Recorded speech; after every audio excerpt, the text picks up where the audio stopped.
अस्मत्कुरुसमारम्भां यतिशेखरमध्यमां लक्ष्मीवल्लभपर्यन्तां वन्दे गुरुपरम्पराम् ஆழ்வார்கள் வாழியருளிச் செயல்வாழி தாழ்வாதுமில் குறவர்தாம் வாழி ஏழ்வாறுமுய்ய அவர்களுரைத்தவைகள்தாம் வாழி செய்யமறை தன்னுடனே சேர்ந்து கற்பாரி ராமபிரானையல்லால் மத்தங் கற்பரோ புற்பா முதலா புல்லெரும்பாதி ஒன்னின்னியே நற்பாலயோத்தியில் வாழும் சராசரம் முத்தவும் நற்பாலு குய்த்தனன் நான்முகனார் பெத்த நாட்டுளே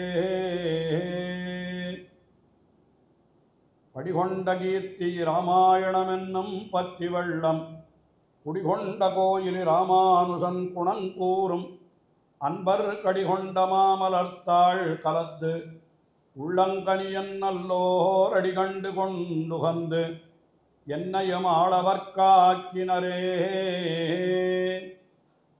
வைதேகி சகிதம் சுரத்ருமதலே ஹைமே மகாமண்டபே மத்யே புஷ்பகமாசனே மணிமயே வீராசனே சுஸ்திதம் அக்ரே வாசயதி பிரபஞ்சனசுதே தத்வம் முனிभ्यः பரம் வியாக்கியாந்தம் பரதாதிபிஹி பரிவృతం रामं भजे श्यामलं याया वृत्तिर्मनसि मम सा जायतां संस्मृतिस्ते यो यो जल्पः सभवति विभो नाम संकीर्तनं ते याया चेष्टा वपुषि भगवन् सा भवेत् वन्दनं ते सर्वं भूयात् वरवरमुने सम्यगाराधनं ते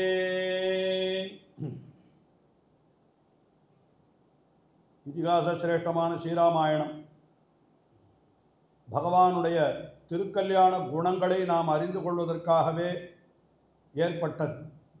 பகவான் என்கிறவன் எங்கேயோ பரமபதத்தில் இருக்கான், அவன் யாரோடையும் பேச மாட்டான், எங்கேயோ இருக்கான். அந்த மாதிரி இப்போ அர்ச்சாவதாரத்துலேயும் அதே தான். பார்சாஹி பெருமாள் இருக்காருன்னா கூட நேரம் வந்து நம்மளோட வார்த்தை சொல்கிறாரா அப்படின்னு கேட்பா. ஆனால் அப்படி அன்றிக்கே நம்மோடு கலந்து பழகக்கூடியவன் அவன் என்பதை நமக்கு காட்டி கொடுப்பதே அவனுடைய அவதாரங்கள் தான். இந்த அவதாரங்களிலே அவன் தன்னுடைய சக்திகளை மறைத்து கொள்ளுகிறான். அதை சில பேர் உணர்ந்து கொள்ளாமல் அவன் பரம்பொருளாக இருந்தால் ஏன் இதெல்லாம் பண்ணுறான் அப்படின்னெல்லாம் கேள்வி கேட்கிறாளே, அவள் அந்த பகவானுடைய தத்துவத்தையே உள்ளபடி உணர்ந்து கொள்ளவில்லைன்னு அர்த்தம். எல்லாம் வல்லவனான பகவான் அந்த அவதாரங்களிலே தன்னை ஒரு மனிதனாக கொண்டு தன்னை சுதந்திரன் அல்லாதவனாக நினைத்து, அதே போல் தனக்கு சக்தி இல்லாதவனாக நினைத்து அப்படியே அவன் காரியம் பண்ணுற பொழுது அவர் ஏன் அப்படி பண்ணுறாருன்ற கேள்வியே தப்பு.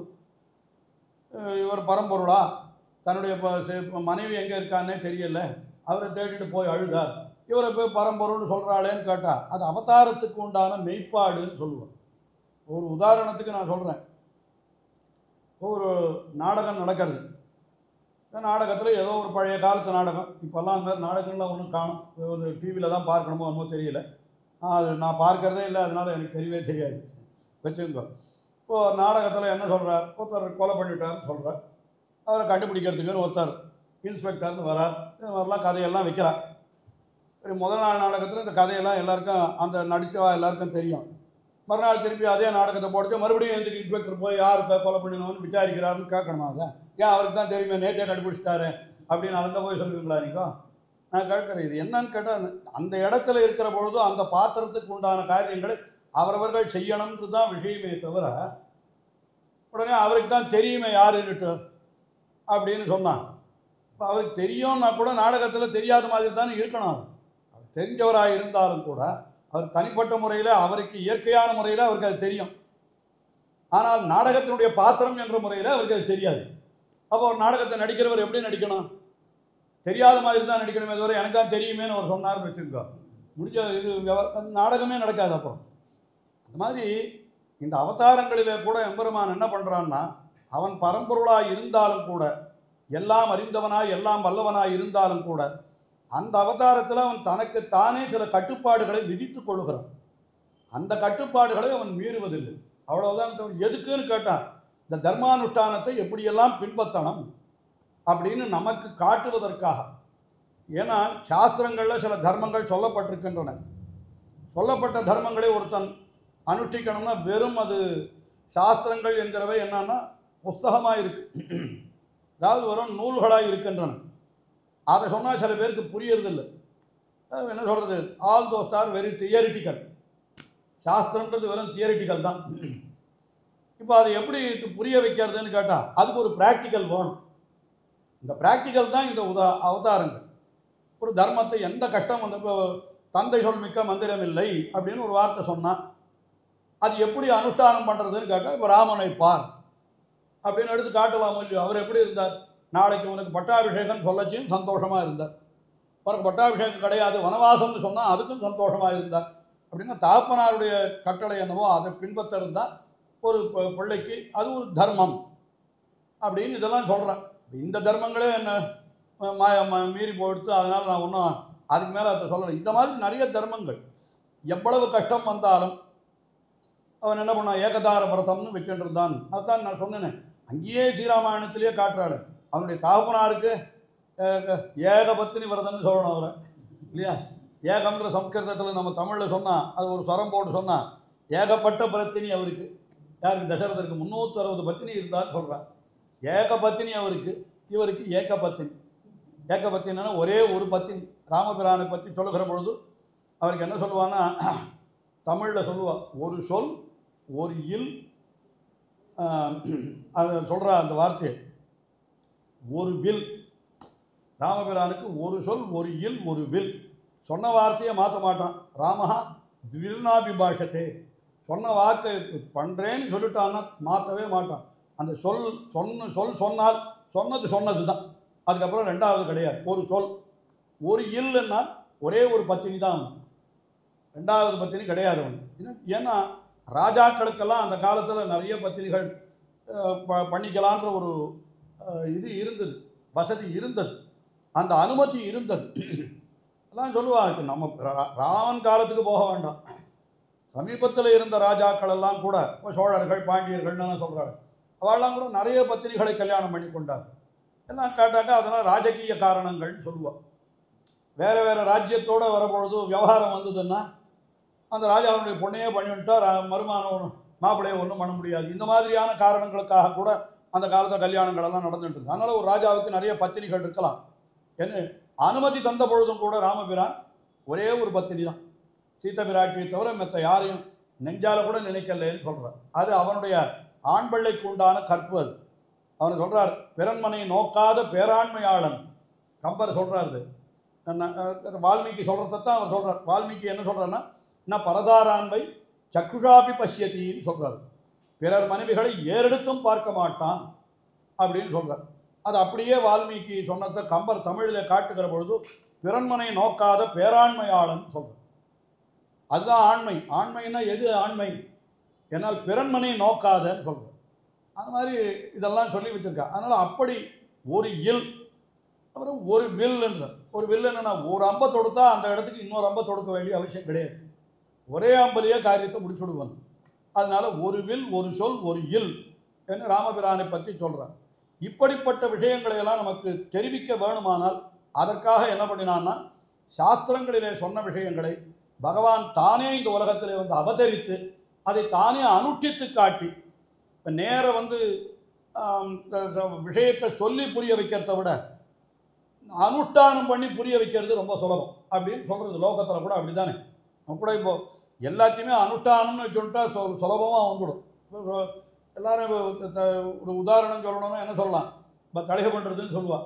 இந்த காலத்தில் என்னன்னு எனக்கு தெரியாது, பழைய காலத்தில் எங்கள் அம்மாவெல்லாம் நல்லா தலிகை பண்ணுவாள், ரொம்ப ருச்சியாக பண்ணுவாள். அவளை போய் ஏதாவது கேட்டாக்கா இது எப்படி பண்ணணும், ஏதாவது ஒரு அளவு போட்டு கொடு, லிஸ்ட்டு என்ன கொடுன்னா அதெல்லாம் எனக்கு தெரியாது, எங்கள் அம்மா கற்றுக் கொடுத்தா அப்படியே பண்ணிட்டுருக்கேன், நீ வேணா கூட வந்து பார்த்துக்கோ தான் சொல்லுவாளே தவிர ஒரு கையளவு இதை எடுத்துக்கோ இது கையளவு எடுத்துக்கோன்னு அவ்வளோதான் சொல்லுவாளே தவிர இது இந்த காலத்தில் மாதிரி இத்தனை டீஸ்பூன் அத்தனை கிராமு இந்த மாதிரிலாம் சொல்கிறாள், இதெல்லாம் தெரியாது அவளுக்கு. அனுஷ்டானத்திலேயே வந்து கொடுத்தவாள். இதெல்லாம் எங்கே போய் கற்றுண்டா, அனுஷ்டானத்திலேயே வந்துடுறது. அனுஷ்டானம் என்கிறது ரொம்ப சுலபம் பார்க்கறதுக்கு. அது அதனால தானே இப்போ என்ன ஆகுது, எல்லாத்தையும் புஸ்தகத்தில் ஆச்சு போட்டு கொடுக்குறான். அதுக்கப்புறமும் புரியலைன்னா யூடியூப்பில் பாரு. அது இது இப்போ தியரிட்டிக்கல், இது ப்ராக்டிக்கல், அவ்வளோதான். இப்போ இதை விட அது சுலபமாக புரியுது. அது அதனால் இந்த இதிகாசங்கள்லாம் கூட எம்பெருமானுடைய அனுஷ்டானங்களை நாம் பின்பற்றுவதற்காக அது எப்படி இருக்கணும், தர்மங்களை அனுஷ்டிக்கணும், எப்படியெல்லாம் இருக்கணும், ஒரு எம்பெருமானுக்கு எப்படி கைங்கரியம் பண்ணணும், அது இளைய பெருமாள் காட்டினார். எம்பெருமானுக்கு எப்படி நாம் கட்டுப்பட்டு கிடக்கணும், அது பரதாழ்வான் காட்டினார். அடியவர்களுக்கு எப்படி நாம் கைங்கரியம் பண்ணணும், சத்ருகனாழ்வான் காட்டினார். இதெல்லாம் பார்க்கிறோமே, இதெல்லாம் சாஸ்திரங்களிலே விதிக்கப்பட்ட அனுஷ்டானம். அந்த அனுஷ்டானத்தை நமக்கு அப்படி காட்டுவதற்காகத்தான் அவன் இப்படி வந்தான்னு நாம் பார்க்கிறோம். அதில் என்ன விஷயங்களெல்லாம் சொல்லிக்கொண்டே வந்தோம். நேற்று அந்த குஹசக்கியம் என்கிறது வரைக்கும் ஓரளவுக்கு தெரிவித்து விட்டேன். அதாவது முதல்ல எம்பெருமான் பிராட்டியை கல்யாணம் பண்ணிட்டான். அவன் வனத்திற்கு எழுந்துள்ளணுன்ற நினைப்பு அவனை தவிர வேற யாருக்கும் இல்லை. இன்னைக்கு அந்த விஷயத்தை கொஞ்சம் விவரித்து சொல்கிறேன். அவன் என்னன்னா, சக்கரவர்த்தி திருமகனுக்கு பட்டாபிஷேகம்னு வந்து கொடுத்தோன்னா அப்புறம் சௌசீல்யத்தை காட்ட முடியாது. இப்போ ஏற்கனவே அயோத்தியில் இருந்தான். பிறந்ததுலேருந்து 12 வருஷ காலம் அயோத்தியில் இருந்தான். அப்புறம் திருக்கல்யாணம் ஆகி இன்னொரு 12 வருஷம் இருந்தான். இந்த 25 வயதில் அவன் அனுகிரகித்த அடியவன் இன்னும் ஒருத்தனை சொல்லுங்க பார்க்கலாம். யார் அனுகிரகித்தான் அப்படின்னு கேட்டால் அவனுக்கு அதுக்கு வாய்ப்பே கிடைக்கல. காரணம் என்ன, அவன் இருக்கிறது பெரிய அரண்மனையில், அதுவும் கட்டுத்திட்டங்கள் அதிகமாக இருக்கிறது. ராமனிடத்தில் போகணும்னா எத்தனை பேர் தாண்டிட்டு போகணும், அந்த மாதிரி ஒரு பெரிய பாதுகாப்பில் இருந்தான். சொல்கிறேன், பிரைம் மினிஸ்டர்னு இருக்காருனாக்கா நான் ஜட்டுன்னு போய் அப்படி பார்த்துட முடியுமானுமா? என் காலத்தில் கதவு தட்டினா உடனே நானே வந்து கதவை திறக்கிறேன், அவ்வளோதான். சாமானியமான ஆள்னா அதுக்காக சொல்கிறேன். இதே இப்போ பெரிய பதவியில் இருக்கிறவளுக்கு கட்டுத்திட்டங்கள் அதிகமாக இருக்கிறதுனால சாமானியமானவர்கள் யாரும் அணுகவே முடியாது. அப்படித்தான் அவன் இருக்கிறான். அதனால தான் அவனுக்கு என்ன தோணித்துன்னா, இனிமேலும் இங்கே இருந்தால் அவதாரத்தினுடைய பிரயோஜனமே நிறைவேறாது. இங்கேருந்து எப்படியாவது புறப்பட்ட நடுவில் ஒரே ஒரு இடத்துல கொஞ்சம் தன்னுடைய சௌலபியத்தை காண்பிக்கிறதுக்கு வாய்ப்பு கிடைத்தது. ஆனால் அங்கேயும் முழுக்க கிடைக்கல. என்ன கிடைத்ததுன்னா, விஸ்வாமித்திரர் அவனை அழைச்சிட்டு போகிற பொழுது அவன் சொன்ன ஒரு வார்த்தை அடிக்கடி ஆச்சாரியர்கள் எடுத்து காட்டுறார். என்ன சௌலபியம், என்ன சௌலபியம் கேட்கிறார். விஸ்வாமித்திரரை பார்த்து அவன் கேட்கிறான், மகரிஷியே, எங்கள் தகப்பனார் இடத்துல என்னை நீர் யாச்சிக்கிற பொழுது, என்னை அனுப்பும்னு கேட்கிற பொழுது நீர் ஒரு வார்த்தை சொன்னீர். என்ன வார்த்தை சொன்னீர்? அகம் வேத்மி மகாத்மானம் ராமம் சத்தியபராக்கிரமம். இவனை பற்றி நான் தான் உள்ளபடி தெரிஞ்சுட்டு இருக்கேன், தவிர தசரதா நீ தெரிஞ்சுக்கல அப்படின்னு சொன்னீரே, அது என்ன தெரிஞ்சுன்னுட்டீர், என்னை பற்றி சொல்லும், என்னை பற்றி உனக்கு என்ன தெரியும் அப்படின்னு கேட்டான். அதான் சொன்னேனே என்ன தெரியும்னுட்டு, மகாத்மான்னு சொன்னேன், உன்னை பற்றி ரொம்ப பெரியவன் பரமாத்மான்னு உன்னை சொன்னேன். அது தப்புன்னு, அது வேற நிலையில், அது உண்மை இல்லைன்னு சொல்லலை, அதுவும் உண்மைதான். ஆனால் அது இங்கே இல்லை. இப்போ நான் எப்படிப்பட்டவன் தெரியுமா அப்படின்னு சொல்கிற பொழுது தன்னையும் இளையபெருமாளையும் சேர்த்து கொண்டு அவன் சொல்கிற வார்த்தை அற்புதமான வார்த்தை. இமௌஸ்ம முனிஷார்தூல கிங்கரௌ சமுபஸ்திதௌ ஆஜ்ஞாபயயதேஷ்டம் வை சாசனம் கரவாவகிம். என்ன சொல்கிறான் விஸ்வாமித்திரரை பார்த்து, இமௌஸ்ம முனிஷார்தூல கிங்கரௌ சமுபஸ்திதௌ, நான் உங்களுக்கு வேலைக்காரனாக வந்திருக்கிறேன். கிங்கரன்னா வேலைக்காரனுக்கு பேர். கிங்கரகான்ற சப்தம் வேலைக்காரன்னு சொல்கிறது, அவ்வளோதான். அதுக்கு மேலே ஒன்று சில பேர் சொல்லுவாள், கிங்கர நாட்டம் இருக்கான்னாக்கா, என்ன அந்த காலத்தில் வேலை செய்வாள்லாம் அப்படி இருப்பான். என்னென்னா நல்லா பலசாலிகளாக இருந்தால் தான் வேலைகளை செய்ய முடியும். அதனால் எல்லாம் இந்த காலத்தில் சொல்கிறதுக்கு வழி இல்லை. அந்த காலத்தில் அப்படியெல்லாம் பெருசாக இருப்பாள். நான் நிஜமாக சொல்கிறேன், எல்லாம் சுயபுராணம்னு நினச்சிருக்கோ. எங்கள் அந்த காலத்துலலாம் ஆந்திராலேருந்து வருவா வேலை செய்யறதுக்கு. அவளுக்கெல்லாம் போயின்னு பேர். அவள் என்னமா இருப்பா தெரியுமா, ஒரு பெரிய அம்மிய இது உரல் இருந்ததுன்னு வச்சுக்கோ, கல் உரலுக்கு தூக்கி அங்கே வைக்கினா திப்பு தூக்கின்னு போடுவோம். அந்த மாதிரி நான் எங்கள் காலத்தில் இருந்திருக்கேன், எங்கள் தாத்தா காலத்தில் இருந்திருக்கா, நானே பார்த்துருக்கேன் எங்கள் காலத்தில். அவள்லாம் போயின்னு பேர் அவளுக்கெல்லாம். அந்த மாதிரி இருக்கிறவா என்ன வேலை கொடுத்தாலும் செய்வா. ஏதோ இப்போ அவளுக்கு அந்த பலம் நிறைய இருக்கும் அவளுக்கு. அதனால் அந்த கிங்கரன்ற சப்தம், அந்த கிங்கரன்ற சப்தத்திற்கே அர்த்தம் வேற. என்னென்னா, எஜமானனை போய் கேட்குறான், கிம் இவன் வேலைக்காரன் கேட்குறாங்க, கிம் கரவாணி, கிம் கரவாணி, நான் என்ன பண்ணணும்னு எஜமானனை கேட்டுகிட்டே இருக்கணும். இந்த வேலையை கொடுத்து ஒன்றுமே வேலை கொடுக்க மாட்டேன்றீரே, எனக்கு சம்பளம் மாத்திரம் கொடுக்குறீரே, வேலை கொடுக்க மாட்டேன்றீரேன்னு கேட்கணுமா இவன். அதனால் அவனுக்கு கிங்கரஹான்னு பேர். அவன் வேலையை ரொம்ப நன்னா செய்து விட்டானால் உடனே எஜமானன் என்ன பண்ணுவான், அவனை கொண்டாடணும். கிம் கிருத்தவான், கிம் கிருத்தவான் இது அபிநந்தியமான கிங்கரஹா, கிம் கிருத்தவான், என்னமா பண்ணியிருக்கான் இவன் அப்படின்னு இவனை கொண்டாடணும் எஜமானன். இப்படி யார் பண்ணப்படுகிறார்களோ அவர்களுக்கு கிங்கரர்னு பேர். இந்த கிங்கர சப்தத்தை ராமபிரான் விஸ்வாமித்திரரிடத்தில் சொல்கிறான். என்ன சொல்கிறான்? இமௌஸ்ம முனிஷார்தூல கிங்கரௌ சமுபஸ்திதௌ, நானும் என்னுடைய தம்பியும் உமக்கு வேலைக்காரர்களாக வந்திருக்கிறோம். ஆக்ஞாபயதேஷ்டம் வை, என்ன வேணுமோ உம்முடைய இஷ்டப்படி எனக்கு ஆக்ஞையை பண்ணும். கிம் சாசனம் கரவாவா, உம்முடைய எந்த கட்டளையும் நான் நிறைவேற்றணும், என் கட்டளையை சொல்லும் அப்படின்னு சொல்கிறோம். அப்படின்னா எவ்வளவு அந்த சௌலபியம் பாருங்கள், எந்த சௌசீல்யம். இப்படி விஸ்வாமித்திரத்தில் சொன்னான். ஆனால் விஸ்வாமித்திரரும் அவனை ஏற்கனவே பரமாத்மான்னு தெரிஞ்சுன்றதுபடினால அப்படி வேலைக்கு ஏவல்ல, ஏதோ அவரும் கூட சில காரியங்களை பண்ணி கொண்டார். எப்படி பண்ணிட்டார்னா, அந்த யாக சம்ரட்சணத்துக்காக அவனுடைய உபயோகப்படுத்தி கொண்டார். மேலே நடந்த சரித்திரங்களெல்லாம் நமக்கு தெரியும். இங்கேருந்து மிथिला நகரத்துக்கு போகிறார்கள். மிथिला நகரத்தில் போனால் அவருக்கு அங்கே நல்ல அந்த சீதையை கல்யாணம் பண்ணிட்ட சமாச்சாரங்கள் இதெல்லாம் கூட நம்ம பார்த்தோம். சீதா கல்யாணம் ஆயிடுத்து. அதுக்கப்புறம் அயோத்திக்கு திரும்பி வந்து 12 வருஷ காலம் சௌக்கியமாக இருந்ததாக பின்னால் சீதா பிராட்டி சொன்னதை வைத்துத்தான் நாம் சொல்கிறோமே தவிர இங்கே அதை சொல்லவே இல்லை. இந்த இடத்துல வரத்தை சொல்லலை, வால்மீகி சொல்லலை. ஆனால் பின்னால் சீதை சொல்கிற பொழுது சமாத்வாதச தத்ராகம் ராகவச நிவேசனே புஞ்சானா மானுஷான் போகான் என்று ராமனுடைய அரண்மனையில் 12 வருட காலம் நானும் சௌக்கியமாக அவருமாக சௌக்கியமாக இன்பங்களை அனுபவித்தோம் அப்படின்னு பிராட்டி சொல்கிறான். அதை வைத்து பார்க்கிற பொழுது பட்டாபிஷேகமாய் 12 வருஷ காலம் கழித்துத்தான், சீதா கல்யாணமாகி 12 வருஷ காலம் கழித்துத்தான் இந்த பட்டாபிஷேக பிரஸ்தாபமே ஏற்பட்டிருக்கிறது என்று நமக்கு தெரிகிறது. ஆனால் அந்த பட்டாபிஷேக பிரஸ்தாபம் ஏற்பட்ட பொழுது சில சந்தேகங்களெல்லாம் நான் சொன்னேன். அதுக்கு பதிலையும் நேற்றே சொல்லிட்டேன். அதனால் என்ன ஆயிடுது, கடைசியில் வேறு வழி இல்லை, ராமனை காட்டுக்கு போக வேணும்னு சொல்லிவிட்டான்.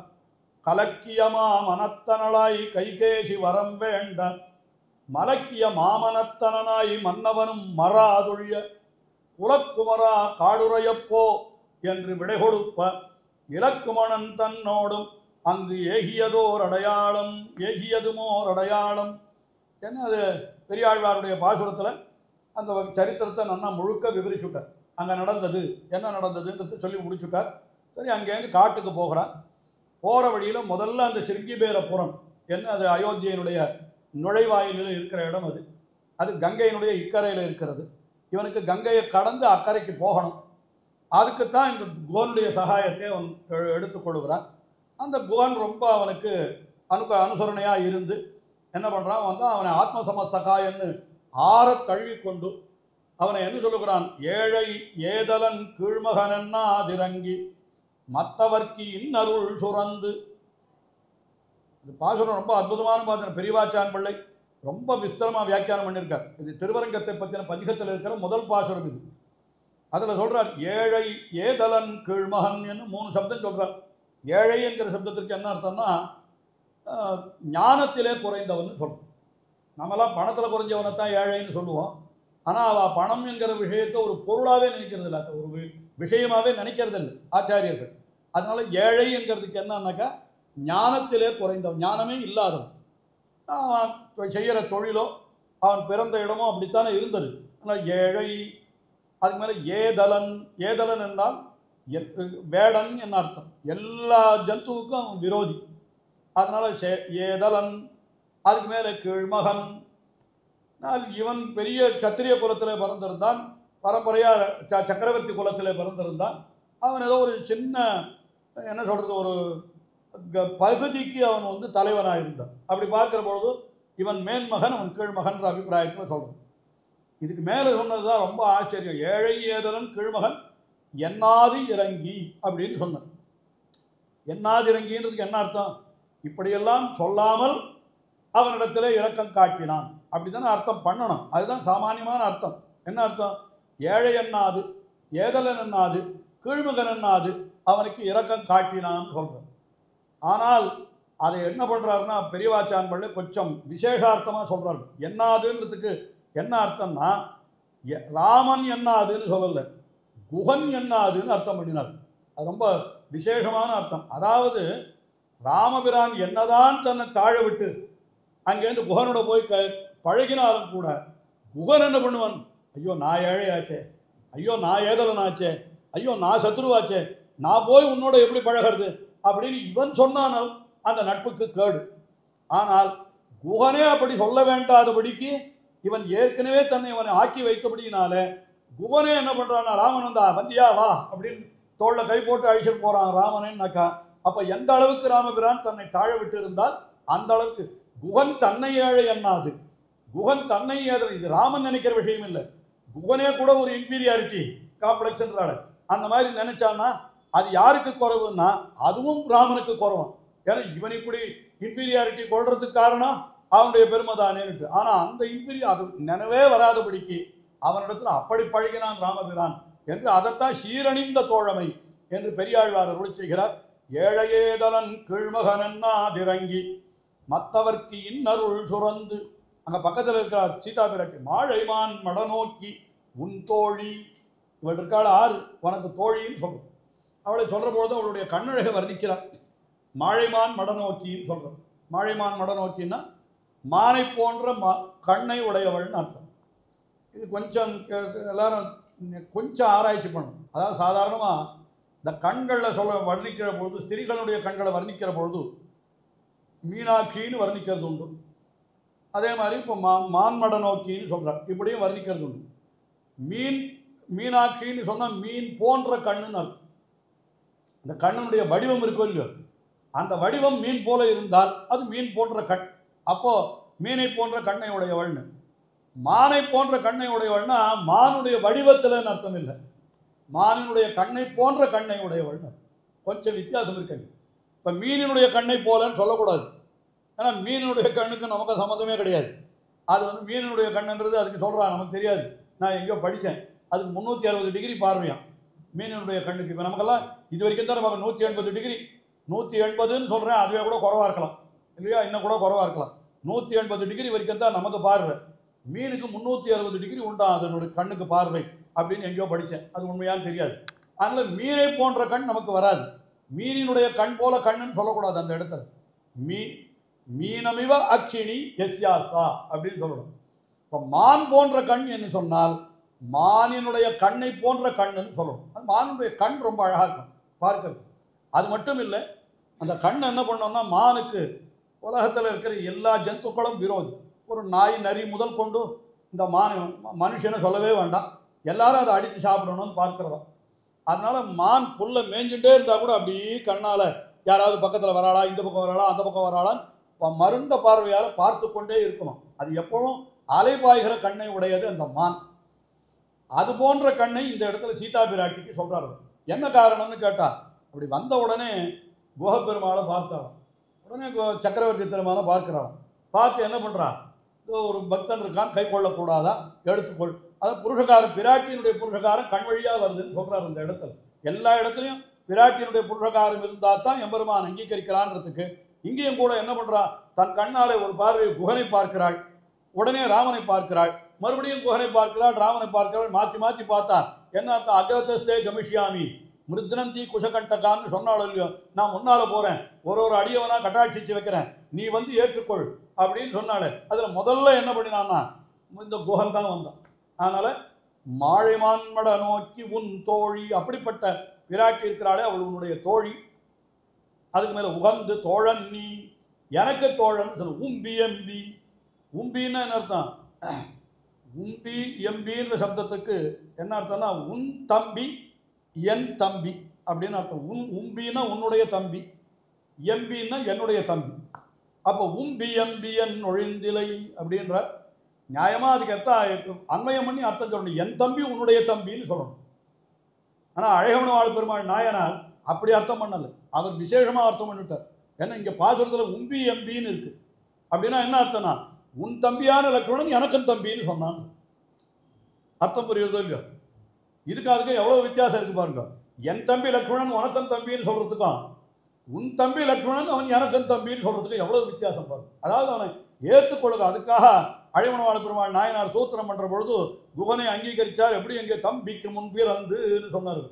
தம்பிக்கு முன்பிறந்துன்னு அப்படின்னா என்ன அர்த்தம், இவனுக்கு தம்பி இளைய பெருமாள், அவனுக்கும் முன்பிறந்த தம்பியாக குகனை அங்கீகரித்தார். அப்படின்னா என்ன, இப்போ வரிசையாக சொல்லணும்னா இங்கே முதல்ல ராமன், அப்புறம் குகன், அதுக்கப்புறம் தான் மற்ற தம்பிகள் என்று சொல்லும்படியாக அவனுக்கு அங்கீகாரம் கூட அப்படி கொடுத்தாருங்க. இதுதான் குஹ சக்கியம்னா அந்த அளவுக்கு குஹனை அனுகிரகித்தாருன்னு சொல்றாரு. இப்படி உன்பியம்பியன் ஒழிந்திலை உகந்து தோழன் நீ எனக்கு இங்கொழியன்ன சொற்கள் வந்து அடியேன் மனத்திருந்திட ஆழிவண்ணனின் அடியினை அடைந்தேன் அணிபொழில் திருவரங்கத்தம்மானே என்று பெரிய இது திருமங்கை ஆழ்வாருடைய அற்புதமான பாசுரம். அதில் அந்த குஹனுடைய பெருமையெல்லாம் சொல்கிறார். அந்த குஹனை அங்கே குஹன் கொண்டு போய் அக்கறையில் விட்டு விடுறான். இங்கேயே இருந்துடுறேன்றான், சிங்கிபேரபுரத்துலேயே இருந்துவிடேன்றான். ஐயோ சிங்கிபேரபுரம் அயோத்தி தானப்பா, இதை விட்டுட்டு எப்படி நான் இங்கே இருக்க முடியும், காட்டுக்குன்னா போகணும், ஏன்னா கொண்டு போய் எதிர்கரையில் விட்டுவிடுன்றான். வருத்தத்தோடு தான் அவனும் கொண்டு போய் காட்டில் விடுறான். எல்லாம் நடக்கிறது. அந்த நம் முழுக்க ஸ்ரீராமாயணம் முழுக்க சொல்லணும்னா நிச்சயமாக முடியவே முடியாது, கதையை கூட முழுக்க சொல்ல முடியாது, விசேஷார்த்தம் சொல்லணும்னா. அதனால் இதெல்லாம் உங்களுக்கு தெரியுன்ற விஷயங்களை தாண்டிகிட்டே போயிடும். அவ்வளோதான், கதை தெரியும் எல்லாருக்கும். அங்கே போகிறார். அங்கே சித்திரக்கூடம் முதல்ல நான் சொன்ன மாதிரி வால்மீகியைத்தான் முதல்ல பார்க்கிறார். அந்த வால்மீகி அவருக்கு அனுகிரகம் பண்ணி உள்ளே பரத்வாஜர் இருக்கார், அவரை போய் கேளுங்க. பரத்வாஜர் ஒரு ஆசிரமத்தில் நீ இருன்னு சொல்கிறார். அங்கேயே பர்ணசாலையை கட்டிட்டு இருன்னா அது மாதிரி ஏற்பாடு பண்ணிட்டு அங்கே சித்திரக்கூடத்தில் இருக்கிறார். அப்படி இருக்கிற இடத்திற்குத்தான் இந்த பரதன் வருகிறான். இப்போ நம்ம இன்னைக்கு உண்டான விஷயத்தை பார்க்க ஆரம்பிச்சுடுவோம். இன்னைக்கு பாதுகாப்பட்ட விஷயம் வரைக்கும் சொல்லணும்னு நினைச்சிட்டு இருக்கேன். பார்ப்போம். என்னன்னா, பரதன் வருகிற பொழுது அந்த பரதன் அவன் முதல்ல எங்கே இருந்தான்னு கேட்டார். அவன் இந்த சமாச்சாரம் நடக்கிற பொழுது அயோத்தியில் இல்லை. அதாவது ராமபிரான் காட்டிற்கு எழுந்தொழுகிற பொழுதும் உடனே தசரதனம் மரித்து விடுகிறார். அவரும் ராமனை பிரிந்த துக்கம் தாழாமல் அவருக்கு பிராணன் போய் விடுகிறது. இதெல்லாம் நடக்கிற பொழுது அவர் இல்லை, பரதன் அங்கே இல்லை. உடனே அனுப்பிக்கிறார் வசிஷ்டர். இப்போ யாரும் இல்லை, ராமனை கூட்டா திருப்பி அயோத்திக்கு வரமாட்டான், அதனால பரதனுக்கு ஆள் அனுப்பிப்போம் அப்படின்னு சொல்லிட்டு பரதனுக்கு ஆள் அனுப்பிக்கிறார். போகிற பொழுது பரதனுக்கு வழி சொல்கிறார் வசிஷ்டர், எப்படியெல்லாம் போகணும். நீங்கள் இங்கேருந்து போனால் இந்த கதி வரும், அந்த கதி வரும், அது வந்தால் அந்த மலை வரும், அந்த மலையை தாண்டினா இவ்வளவு பெரிய காடு வரும், அந்த காட்டை தாண்டினீர்களானால் உங்களுக்கு ஒரு பெரிய நதி வரும் என்று சொல்லி 7 நாள் பிரயாணம். குதிரை வாயு வேகத்தில் போகிறாவா, குதிரை வேகமாக போகிறது. 7 நாள் பிரயாணம்னு சொல்கிறது. அத்தனை நாள் போகிறோம் அந்த கேகய தேசத்துக்கு. இதெல்லாம் வச்சு தான் கணக்கு போட்டு யாரோ சில பேர் எழுதுகிற பொழுது அது ரஷ்யாவில் இருக்கிற கசகிஸ்தான் அப்படின்னு ஏதோ எழுதி வச்சுருக்காங்க, ஞாபகம் எனக்கு. அதுவாக இருக்கட்டும், அது இல்லாத இருக்கட்டும், அதை பற்றி நமக்கு விசாரம் இல்லை. நடுவில் அந்த இன்ஃபர்மேஷனே சொல்லிட்டேன், அவ்வளோதான். இப்படி போகிறார்கள். போகிற பொழுது அதெல்லாம் கூட என்ன சின்ன சின்ன விஷயங்களெல்லாம் ஆச்சாரியர்கள் எவ்வளவு கவனித்து என்னமா வியாக்கியானம் பண்ணியிருக்கா தெரியுமா. போகிற வழியிலெல்லாம் நல்ல புல்லானி தடாகானி, நல்ல தடாகங்கள், பூக்கள், தாமரை எல்லாம் பூத்து குலுங்கிறது, தோட்டங்கள்லாம் அழகாக இருக்குது. இந்த வேகமாக போகிறான் இவன், உடனே கொண்டு போய் அழைத்து கொண்டு வரணும். இப்போ 7 நாள் போகிறதுக்குன்னா திரும்பி வரதுக்கு 7 நாள் ஆகும் இல்லையோ. 14 நாள் தசரதனுடைய சரீரத்தை என்ன பண்ணுறது, அதெல்லாம் ரொம்ப ஜாக்கிரதையாக ஏற்பாடு பண்ணிட்டார். என்ன பண்ணினார்னா தைலத்தை காய்ச்சி அதில் மூலிகைகள்லாம் சேர்த்து அந்த தைலத்தில் தசரதனுடைய உடலை போட்டு வச்சுருந்தாருன்னு அது கூட வால்மீகி ராமாயணத்தில் சொல்லியிருக்கு. அந்த காலத்தில் தேர் வேர் சம் ப்ரிசர்வேட்டிவ்ஸ், என்ன பண்ணுறதுன்னு அதெல்லாம் ராமாயணத்தில் இருக்குது. அத்தனை நாள் காப்பாற்றுறதுக்காக அப்படி வச்சுருந்தாருன்னு சொல்கிறோம், அவருக்கு சம்ஸ்காரம் பண்ணுறதுக்காக. சரி, அது இருக்கட்டும். இவர் போகிற பொழுது இவ்வளவு அழகாக இருந்தது. அப்புறம் அந்த வியாக்கியானத்தில் அந்த ஸ்லோகத்தில் என்ன சொல்லியிருக்குதுன்னா, இவெல்லாம் போகிற பொழுது என்ன சொன்னான்னா ரொம்ப அழகாக சொல்கிறார் வால்மீகி. என்ன சொல்கிறார், நிரீட்சமான ஆதே ஜக்முகு காரியஸ்ய துருதவசாத்து அப்படின்னு ஒரு வார்த்தை சொல்கிறார். காரிய துருதவசாத்து நிரீட்சமானாக தே ஜக்முகுன்னு, அது பார்த்துட்டே போனான், அவ்வளோதான். நிரீட்சணம்னா பார்க்கறதுன்னு அர்த்தம். பார்த்துட்டே போனான். என்ன காரணம், காரியஸ்ய துருதவசாத்து, வேகமாக காரியம் பண்ண வேண்டும் என்கிற காரணத்தினாலே அவர்கள் பார்த்து கொண்டே போனார்கள் அப்படின்னு எழுதி வச்சார். அது ஸ்லோகம் அவ்வளோதான் இருக்குது. அதுக்கு நம்ம மற்றவாள்லாம் என்ன அர்த்தம் சொல்லுவா அப்படின்னா, அப்படியே போகிற வழியில் எல்லாத்தையும் பார்த்துட்டே போனான் அப்படின்னு அவள் அர்த்தம் சொல்லுவாள். நம்மள என்ன அழகாக வார்த்தை எழுதி வச்சார், காரியத்தினுடைய வேகத்தாலே பாராதே போனார்கள் என்கை அப்படின்னு எழுதி வச்சார். பார்த்துட்டே போனான்னு அர்த்தம் இல்லை, பார்க்காதையே போனான்னு தான் அர்த்தம். அதுக்கு நிரீட்சமானான்னு. ஏன்னா இவன் மேலே இந்த தோட்டத்தினுடைய அழகையெல்லாம் பார்த்தா இங்கேயே நின்றுடுவாள். அப்புறம் எங்கே போகிறது, அவ்வளோ அழகாக இருக்குது, காரியம் நடக்காது. அதனால் குதிரைக்கு இது கட்டினா மாதிரி, கடிவாளம் கட்டினா மாதிரி அவள் என்ன பண்ணினாலனா, இவ்வளவு அழகு இருக்குது, ஆனால் இப்போ அதெல்லாம் பார்க்க முடியாதுன்னு சொல்லிட்டு பார்க்காமையே போனான்றத நிரீட்சமானான்றதுக்கு பார்த்துட்டே போனான்றதில்ல, பார்க்காத போனான்னு அர்த்தம் அப்படின்னு சொன்னோம். வாஸ்தவமாக நம்ம ஸ்ரீராமாயணத்தில் கூட அப்படி தான் நிறைய அழகான கட்டங்கள் தான் இருக்குது. சீக்கிரம் முடிக்கணுமே, அதனால் பார்க்காதையே போக வேண்டியது தான். அதெல்லாம் பல கட்டங்களை பார்க்காதையே தான் போகணும், வேறு வழியே கிடையாது. போனால் தசரதனை தான் அவன் தசரதன் போயிட்டான்றத அவனுக்கு சொல்லலை. அவன் என்ன பண்ணுறான், அவசரமாக அவங்களை அழைச்சிட்டு வர சொன்னார்னு சொல்கிறான். என்ன காரியம்னு கேட்குறேன். அவசரமாக சொன்னார், அவ்வளோதான் எங்களுக்கு தெரியும், அதுக்கு மேலே தெரியாது விட்டார். சரி ஏதோ இருக்குன்னு சொல்லிட்டு இவரும் அவசரமாக புறப்பட்டு வரான். வந்தால் இங்கே ஊருக்கு வந்த பிற்பாடு தான் இவர் விஷயத்தெல்லாம் தெரிஞ்சுக்கிறேன். தெரிஞ்சுட்ட உடனே இவருக்கு ரொம்ப மனசு கஷ்டமாயிடும். யார், பரதாழ்வானுக்கு. இந்த மாதிரி நடந்து போச்சே அப்படின்னு. என்ன சார் உடனே சபாஷ்பகலையா வாச்சா கலஹம் சர்வோ யுவாம் விலலாபசத்பா மத்தியே ஜகர்ஹேச்ச புரோஹிதம். என்ன சொல்லிட்டான் வசிஷ்டர், என்ன சொல்லிட்டாராம், அப்போ ராமன் காட்டுக்கு எழுந்தொழி விட்டான். இப்போ இருக்கிறது அவன் லக்ஷ்மணனும் பின்னால் போயிட்டான், தசரதனும் மாண்டு விட்டான். அதனால் அடுத்தபடி ராஜ்யத்தை நீ தான் ஆளணும், உனக்குத்தான் ராஜ்யம்னு சொல்லி உங்கள் அம்மாவும் வரம் கேட்டு வாங்கியிருக்கா, அதனால் பட்டாபிஷேகத்துக்கு நாள் பார்க்கணும் அப்படின்னு சொல்கிறாரு. இதை கேட்ட உடனே ஓன்னு அழுதான். விலலாப சபா மத்தியே நிறைய சொல்கிறார் வியாக்கியானம். இதுக்கு எவ்வளோ பெரிய வியாக்கியானம் தெரியுமா? முதல்ல புருஷன் அழக்கூடாது, சாதாரணமாக புருஷன் அழக்கூடாது. ரெண்டாவது புருஷன்லேயும் சத்திரியன் அழவே கூடாது, ஏன்னா அவன் பெரிய ராஜாவா சொல்லு 10 பேர் பார்க்கறான்றதுனால எவ்வளவு துக்கம் இருந்தாலும் கட்டுப்பாடோடு இருக்கணும். அப்படியே அவன் அழுதாலும் பகிரங்கத்தில் அழக்கூடாது, 10 பேர் நடுவில் அழக்கூடாது, எல்லாம் போயிடுத்துன்னு அறிப்பு. விலலாப சபா மத்தியே, இவ்வளவு பெரிய இடத்துல போய் அழுதான். உடனே எதுக்கு சுவாமி அழுதான் அப்படின்றதுக்கு வியாக்கியானம் பண்ணுறாரு. என்னன்னா, இழவுக்கு ஈடாக இருக்குமிரே கூப்பீடு, எல்லாம் நம்மளுடைய துணுக்கையான வாக்கியங்கள். இழவுக்கு ஈடாக இருக்குமிரே கூப்பீடு, இழந்த வஸ்து எவ்வளவு பெருசோ அதுக்கு தகுந்த மாதிரி தான் அழுகை இருக்கும்னு இல்லையா? 10 ரூபாய் விட்டுட்டாங்கன்னா ஒருத்தன் என்ன பண்ணுவான், நான் இன்னைக்கு 10 ரூபான்னு சொல்கிறேன், நான் இதையே இப்போ 20 வருஷம் முன்னால் காலேஜ் வச்சு 8 அணான்னு சொல்லிருப்பேன், 1 ரூபான்னு சொல்லிருப்பேன். இப்போ அந்த 10 ரூபாய்க்கு வந்துட்டோம். இப்போ 10 ரூபா விட்டால் போனால் போகிறதுன்னு விட்டுடுவான், 10 ரூபா காயின் விழுந்து கொடுத்து அப்படின்னு. இதே ஒரு சவரன் தங்கம் வச்சுட்டு தான் கீழே விழுந்து கொடுத்துன்னு ஐயோ காணுமேனு 10 தேடுவனா மாட்டானா? ஒரு 10 லட்சம் ரூபா வைரம் வச்சுட்டு தான் ஐயோன்னு உட்காந்து அழுகுனா மாட்டானா? ஆக இழந்த வஸ்து அதிகமாக இருந்தால் அழுகை அதிகமாக இருக்கும். இப்போ என்ன ஆயிடுச்சு பரதாழ்வானுக்குன்னா, இவனுடைய பாரதந்திரியத்தையே குலைத்து இவன் தலையில் சுவாதந்திரியத்தை வச்சுப்பாங்க, அதனால இவனுடைய சொரூபமே அழுகி போயிடுத்துன்னு அழறான். அதாவது இவனுக்கு எப்படிப்பட்டவன், ராமனுடைய தம்பியாய், ராமனுக்கு அடங்கினவனாய், ராமனுடைய திருவடிவாரத்தில் இருக்கக்கூடிய என்னை போய் ராமனை துரத்தி விட்டு அவனுடைய ஸ்தானத்தில் நீ உட்காருன்னு சொன்னாக்கா என் கழுத்தாக இருக்கிறதுக்கு இதுக்கு என்ன வித்தியாசம்னு கேட்குறான். யார், பரதாழ்வான் கேட்குறான், என்னுடைய கழுத்தையே இருக்கிறதுக்கு இதுக்கு என்ன வித்தியாசம்? அதனால் இவன் இழந்த வஸ்து தன்னை ஆகையாலே, தன்னுடைய ஸ்வரூபத்தை ஆகையாலே அவன் அழுதான். அழுத பிற்பாடு என்ன பண்ணினான், ஜகர்ஹேச்ச புரோஹிதம், புரோஹிதரை வைதான். ஜகர்ஹேன் சாதாரணமாக வசிஷ்டரை போய் வையலாமா? வையவே கூடாது. நம்ம குருவை போய் வைய, வசிஷ்டர் என்கிறவர் இவனுக்கு குரு, அவனை போய் ஜகர்ஹேன்னா கண்டித்தான். ஏன்னா விசிஷ்டரை போய் என்ன கண்டித்தான் அப்படின்னா, ஒன்றும் கண்டிக்கல, ஒரு வார்த்தை சொன்னால் அதுதான் அவருக்கு பெரிய விஷவுன்னு. இருக்கிறதுலையே பெரிய வசவு என்ன அப்படின்னா, நீர் நல்ல புரோஹிதர்னு சொன்னோம், அவ்வளோதான், அதுதான் வசு.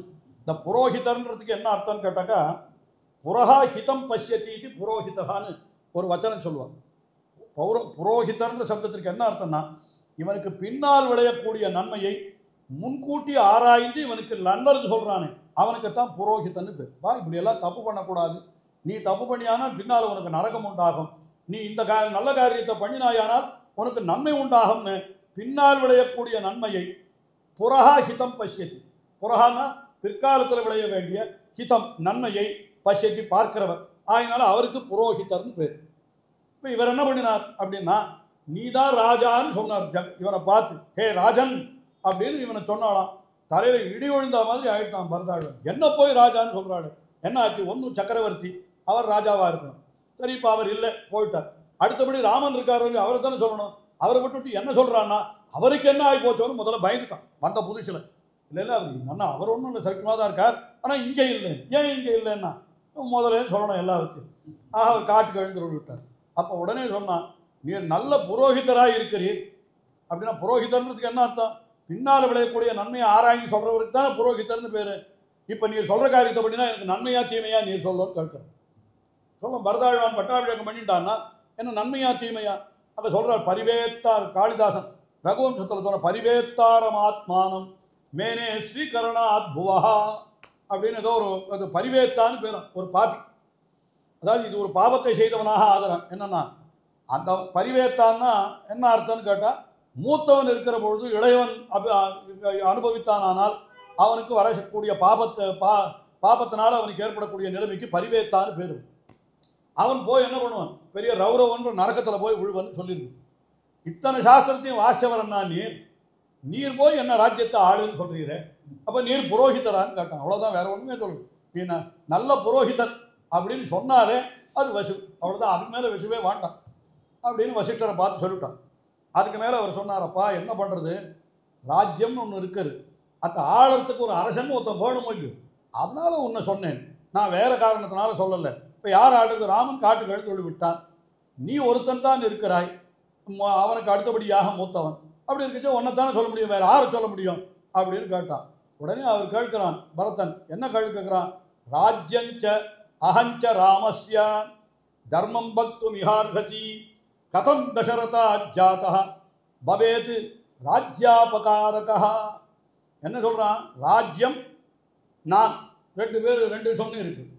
நான் என்ன நினைக்கிறது தெரியுமா, ராஜ்யமும் ராமனுடைய உடைமை, நானும் ராமனுடைய உடைமை. ராஜ்யஞ்ச அஹஞ்ச ராமஸ்ய, ரெண்டு பேரும் ராமனுக்கு உடைமை. அப்படி இருக்கிற பொழுதோ நீர் தர்மத்தை சொல்லணும், நான் ராஜ்யத்தை ஆளணுமா, ஏன் ராஜ்யம்தான் என்ன ஆளட்டும் வேணும். ரெண்டு பேரும் உடைமையாக இருக்கிற பொழுது ஒரு உடைமையை இன்னொரு உடைமையை ஆளுமோன்னு கேட்டான். யோசனை பண்ணி பாருங்க, என்ன அழகான வாதம் பாருங்க. ஒரு உடைமையை இன்னொரு உடைமையை ஆளுமோ சொல்கிறது வேடிக்கையாக சொல்லுவாள். கோவிலுக்கு போகிறான், கொடையும் செருப்பை எடுத்துன்னு போனான் வாசலில் செருப்பை விட்டான் கோவில் வாசலில். அது காவலுக்கு என்ன பண்ணுறதுன்னு, இந்த கொடை இருக்குதே வச்சுட்டா போகிறது அப்படின்னா கொடை செருப்பை பார்த்துக்குமா, செருப்பு கொடையை பார்த்துக்குமா, ரெண்டும் சேர்ந்து களவு போடும். அதனால் இது ஒன்றுக்கு ஒன்று காப்பாற்றுற வஸ்துன்னா அவன் ரெண்டும் தான் உடைமைன்னு சொல்கிற பொழுது, நான் ராமனுக்கு உடைமை, ராஜ்யமும் ராமனுக்கு உடைமை. அப்படி இருக்கிற ஒன்றை எப்படி ஒன்று ஆள முடியும், தர்மத்தை நீரே சொல்லும். நான் தசரதனுக்கு பிள்ளையாக பிறந்து நான் ராஜ்யத்தை எப்படி ஆளுவேன், அந்த ராமனை பிரிந்த அடுத்த கணத்தில் பிராணனை விட்டவன் தசரதன், அவன் பிள்ளைன்னு சொல்லிக்கிறதுக்கு எனக்கு யோகியத்தையே இல்லாத போயிடும் போல இருக்கு. அந்த ராமனை பிரிந்து நான் ராஜ்யத்தை ஆண்டேனானால் எனக்கு என்ன நன்மை கிடைக்கும், ஆனால் நிச்சயமாக கிடைக்காது அப்படின்னு சொல்லிட்டு, நான் இப்பொழுது ராமன் எப்படி காட்டுக்கு போனான்னு கேட்டு அங்கேயே ராமனை போலே எல்லா விதமான அலங்காரங்களையும் மாற்றிக்கொண்டு என்ன பண்ண, ஏவிஷ்ட சசிவை சார்த்தம் சிரசா யாச்சிதோமயா பிராத்து சிஷ்யஸ்ய தாசஸ்ய பிரசாதம் கர்த்துமர்ஹசி. போய் ராமபிரானிடத்தில் எல்லாரையும் அழைச்சிட்டு போயிட்டோம். யானை குதிரை முதல் கொண்டு அயோத்தியாவாசி ஜனங்கள் முதல் கொண்டு எல்லாரையும் அழைச்சிட்டு போனான். எதுக்காக எல்லாரையும் அழைச்சிட்டு போனான்னு சொன்னான், ரெண்டு காரணம் சொல்லலாம். எதுக்காக அழைச்சிட்டு போனான்னா, முதல் காரணம் எல்லாருக்கும் தெரியணும் தனக்கு ராஜ்யத்தில் ஆசை இல்லைன்னு, ராமனைத்தான் ஆசை பண்ணுறான்றது ஒன்று சாதாரணமாக சொல்லிவிடலாம். அதை விட என்னன்னு கேட்டால் இன்னொரு விஷயம் சொல்கிறேன், என்னன்னா நான் போனேன்னா என்னை தம்பி தானேன்னு சொல்லி கொஞ்சம் உரிமையில் அதட்டி அடைச்சி போடான்னு சொன்னாலும் சொல்லிடுது. இத்தனை பேர் போய் அவன் முன்னால் அழுதா அவரால் ஒன்றும் பண்ண முடியாது. குடிமக்களவுக்கு ரொம்ப அவர் கட்டுப்பட்டவர். அத்தனை ஜனங்களும் சேர்ந்து நீ திரும்பி வந்துதான் ஆகணும்னு சொன்னான். அவர் என்ன பண்ணுவார், பாவம் வந்துடுவார்.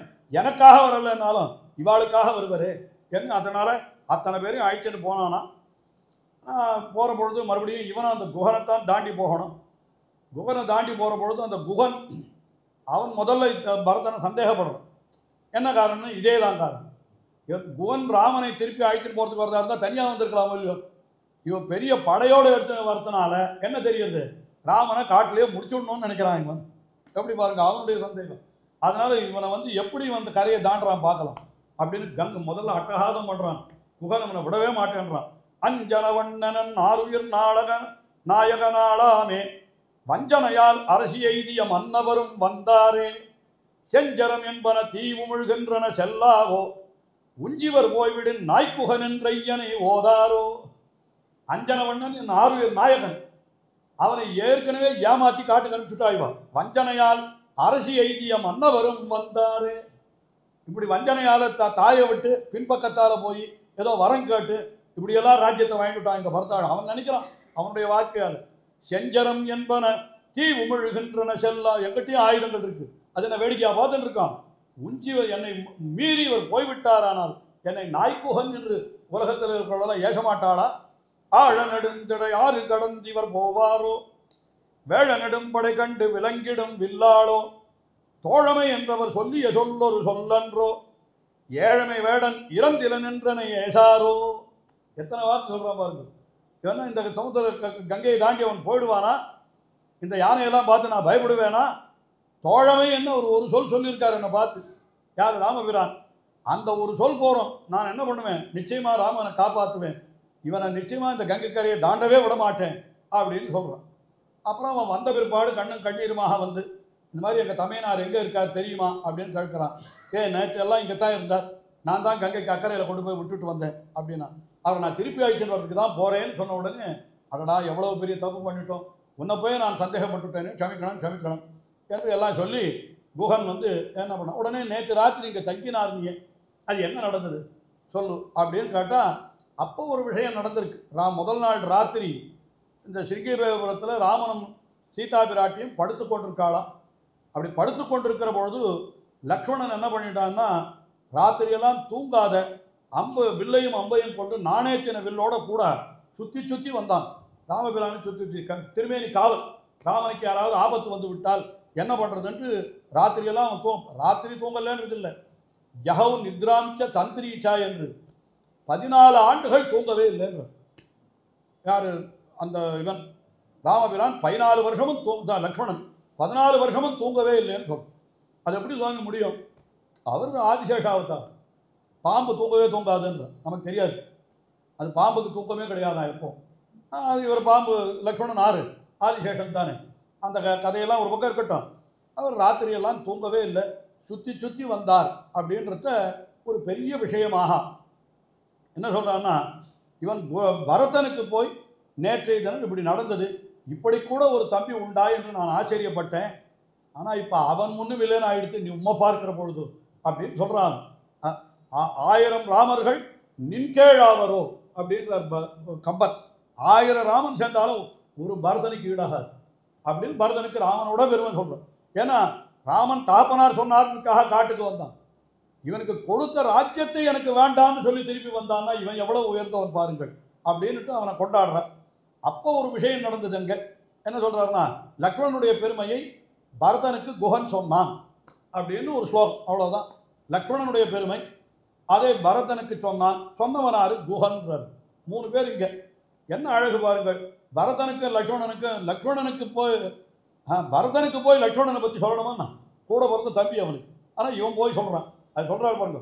ஆச்சசக்ஷே அத சத்பாவம் லக்ஷ்மணஸ்ய மகாத்மனா பரதாய அப்ரமேயாய குஹோ ககன கோச்சரா. ஆச்சசக்ஷே அத சத்பாவம்.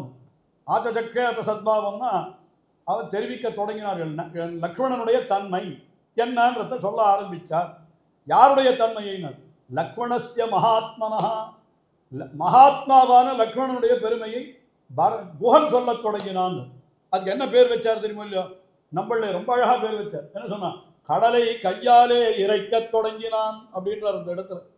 லக்ஷ்மணனுடைய பெருமையை இவன் வாயால் சொல்றது எப்படி போலேன்னா, கடலை கையாலே இறைக்கிறார் போலேன்னு. இல்லை, கடலை நான் முழுக்க வத்த எடுத்து விடுகிறேன் என்று என்ன பண்ணணும்? உட்காந்து கொஞ்சம் ஒரு கையாக இப்படி எடுத்து இப்படி போட்டுட்டா என்னைக்கு கடல் வத்தம் அது? அதான் அளவிட முடியாததை அளவிட முயற்சி செய்கிறான் பரதன் என்கிறது லக்ஷ்மணனுடைய பெருமை அப்படிப்பட்டது. அப்படின்றதுக்காக என்ன சொல்லிட்டான்னா, கடலை கையாலே இறைக்க தொடங்கினான் லக்ஷ்மணஸ்ய மகாத்மனா. சரி, யாருடைய பெருமையை சொன்னான் அப்படின்னா, பரதாய அப்ரமேயாய. பரதனுக்கு அளவிட முடியாதவனான பரதன் அவனுக்கு சொல்ல தொடங்கினான் அப்படின்னு சொல்லப்படுது. அங்கே வேற வார்த்தை போட்டார். நம்மள என்ன சொன்னான்னா, கழியின் பெருமையை கடலுக்கு சொன்னான் அப்படின்னார். கழின்னா என்ன தெரியும்? சமுத்திரத்தினுடைய பேக் வாட்டர்ஸ் வர்றது, சின்ன உப்பங்கழின்னு பேர் இருக்கு. இந்த உப்பங்கழியினுடைய பெருமையை பற்றி உனக்கு தெரியுமான்னு சமுத்திரத்தண்டு போய் ஒருத்தன் சொன்னான்னா, அது எப்படியோ அப்படி போல லக்ஷ்மணனுடைய பெருமையை பரதனுக்கு சொன்னான்னா, லக்ஷ்மணனுங்க பரதனுங்க. பரதன் லக்ஷ்மணனை காட்டிலும் 1000 மடங்கு உயர்ந்தோம். அவனுக்கு போய் இவனுடைய பெருமையை சொல்றது எப்படி போலேன்னு கேட்டா, கழியின் பெருமையை கடலுக்கு சொன்னான். சொன்னவராருன்னா குஹா ககன கோச்சரா, காட்டுவாசியான குஹன். இவனுக்கு என்ன சொல்றதுக்கு யோக்கியத்தைன்னா அப்படி இல்லை. பாகவத பிரபாவத்தை சொல்லுவதற்கு அதிகாரிகள் யாரு வேணுமானாலும் சொல்லலாம். யார் வேணுமானாலும் கேட்க ஆனந்தமாக கேட்டுட்டு இருக்கான் தன்னுடைய தம்பியினுடைய பெருமையை, லக்ஷ்மணனுடைய பெருமையை பரதாழ்வான் அவ்வளவு ஆனந்தமாக கேட்கிறானா. என்ன விஷயம், நான் சொல்றவன் ஆறா இருந்தாலும் சொல்லுவது அவனுடைய பெருமை ஆகையினாலே அதை கேட்டான் என்று அந்த விஷயத்தெல்லாம் சொல்றார். அதுக்கு மேலே இதெல்லாம் இந்த எப்படி விவரித்தான்றத கம்பர் ரொம்ப அழகா சொல்றார். அல்லையாண்டமைந்தமேனி அழகனும் அவளும் துஞ்ச வில்லை ஒன்றிய கையோடும் வெய்துயிர்ப்போடும் வீரன் கல்லையாண்டுயர்ந்த தோளாய் கண்கள் நீர் சொரிய கம்புல் எல்லை காண்பளவும் நின்றான் இமைப்பிலன் நயனம் என்றான். லக்ஷ்மணனை பத்தி குஹன் சொன்ன வார்த்தை இது. அல்லையாண்டு அமைந்த மேனி அப்படின்னா கண்ணங்க கருப்பா இருக்கிறவன் அர்த்தம். நான் ரொம்ப விவரிக்கல, கண்ணங்கரேல் இருக்கிறவன். அல்லையாண்டமைந்த மேனி அழகனும் அவளும் துஞ்ச, அவ 2 பேரும் படுத்துட்டு இருக்கா. வில்லையும் ஒன்றிய கையோடும் வெய்துயிர் போடும், அந்த யாராவது வந்துட போறாளேன்னு ஒரு பரபரப்பு. கல்லையாண்டு உயர்ந்த தோளாய், என்ன பண்ண கண்கள் நீர் சொரிய, அப்படியே லக்ஷ்மணனுக்கு கண்ணில் நீர் சொரியது. எந்த இடத்துல எப்படிப்பட்ட மஞ்சத்தில் போய் படுத்து உறங்க வேண்டியவர் இன்னைக்கு இங்கே எப்படி படுத்து தூங்குறாரு, எங்கேயோ காட்டில் பாவம் அனாதையை போல தூங்குறாரு ராமபிரான் நினைத்த உடனே அவனுக்கு கண்ணில் கண்ணீர் பெருகிறது. கண்கள் நீர் சொரிய கம்புல் எல்லை காண்பளவன் நின்றனன், காத்தால போது விடிகிற வரைக்கும் அப்படியே சுற்றி சுற்றி வந்துட்டு இருந்தான். இமைப்பிலன் நயனம் என்றான், கண்ணை கூட இமைக்கல அப்படின்னு சொல்றார். சரி, நேரா அங்கேருந்து போனான். போன பிற்பாடு பரதாழ்வான் பார்த்தா அங்கே இன்னும் கூட நடக்கிறது. என்னன்னா தூரத்துலேருந்து இவன் வர சைன்யம் வரத்தினுடைய அந்த புழுதியெல்லாம் தெரியுது. உடனே என்ன யார் வரான்னு சொல்லிட்டு மரத்து மேலே ஏறி பார்க்குறான் லக்ஷ்மணன். ஏறி பார்த்தா இந்த பரதனுடைய கொடி ஏதோ தெரியுது. மறந்து போய்ட்டு என்ன கொடி இருக்குது, ஏதோ ஒரு கொடி, பரதன் தேரில் வர கொடி தெரியுது. உடனே அவன் சொல்கிறான், கீழே இறங்கி வந்து பெரிய சைன்யத்தோட பரதன் வரான், அதனால் ஏதோ நமக்கு ஆபத்து விளைக்கிறதுக்கு தான் பரதன் வரான். பெருமாள் திருமேனியில் இருக்கிற பரிவு காரணமாக அவன் சொன்ன வார்த்தை. இல்லைன்னா அவனும் அந்த மாதிரி சொல்கிறவன் இல்லை. அவனும் என்ன சொல்கிறான், இந்த மாதிரி ஏதோ ஒரு நமக்கு ஆபத்து விளைக்கணும்னு வரான், அதனால் இப்பொழுதே நீர் உத்தரவிடும், நான் ஒத்தனே போய் அத்தனை பேரையும் சைன்யத்தையும் யுத்தத்தில் தோக்கடிச்சு விடுறேன் அப்படின்னு சொல்லி இளைய பெருமாள் சொல்கிறார். அப்போது சக்கரவர்த்தி திருமகன், அப்பா பரதனுடைய தன்மையை நீ தெரிஞ்சிக்கலையே, இவ்வளவுதானா நீ பரதனை தெரிஞ்சுட்டது, ஏன் இப்படியெல்லாம் பேசுகிற, நான் பரதன் என்னை பிரார்த்திக்கிறதுக்குத்தான் வந்திருப்பான்னு நான் நிச்சயமாக நம்புகிறேன். பிரார்த்திக்கிறதா இருந்தால் எதுக்கு இவ்வளவு பெரிய சைன்யத்தோடு வரணும் அப்படின்னு கேட்குறான். அவனையே கேட்பான், அதை நீ வேணா பாரு அப்படின்னு சொல்கிறார். அப்புறம் கடைசியில் ராமனே ஒரு வார்த்தை சொல்கிறார், அப்படியே அடங்கி போயிட்டான் லக்ஷ்மணன். சரிப்பா, ஒருவேளை உனக்கு ராஜ்யத்தில் ஆசை இருந்தா இப்போ கூட சொல்லு, பரதன் வந்தான்னா இவன்கிட்ட ராஜ்யத்தை கொடுத்துடுன்னு சொல்கிறேன், உடனே நீ ராஜ்யத்தை எடுத்துக்கோ, நான் வேணா பரதன் ஆயிஷன் போகிறேன்றார்.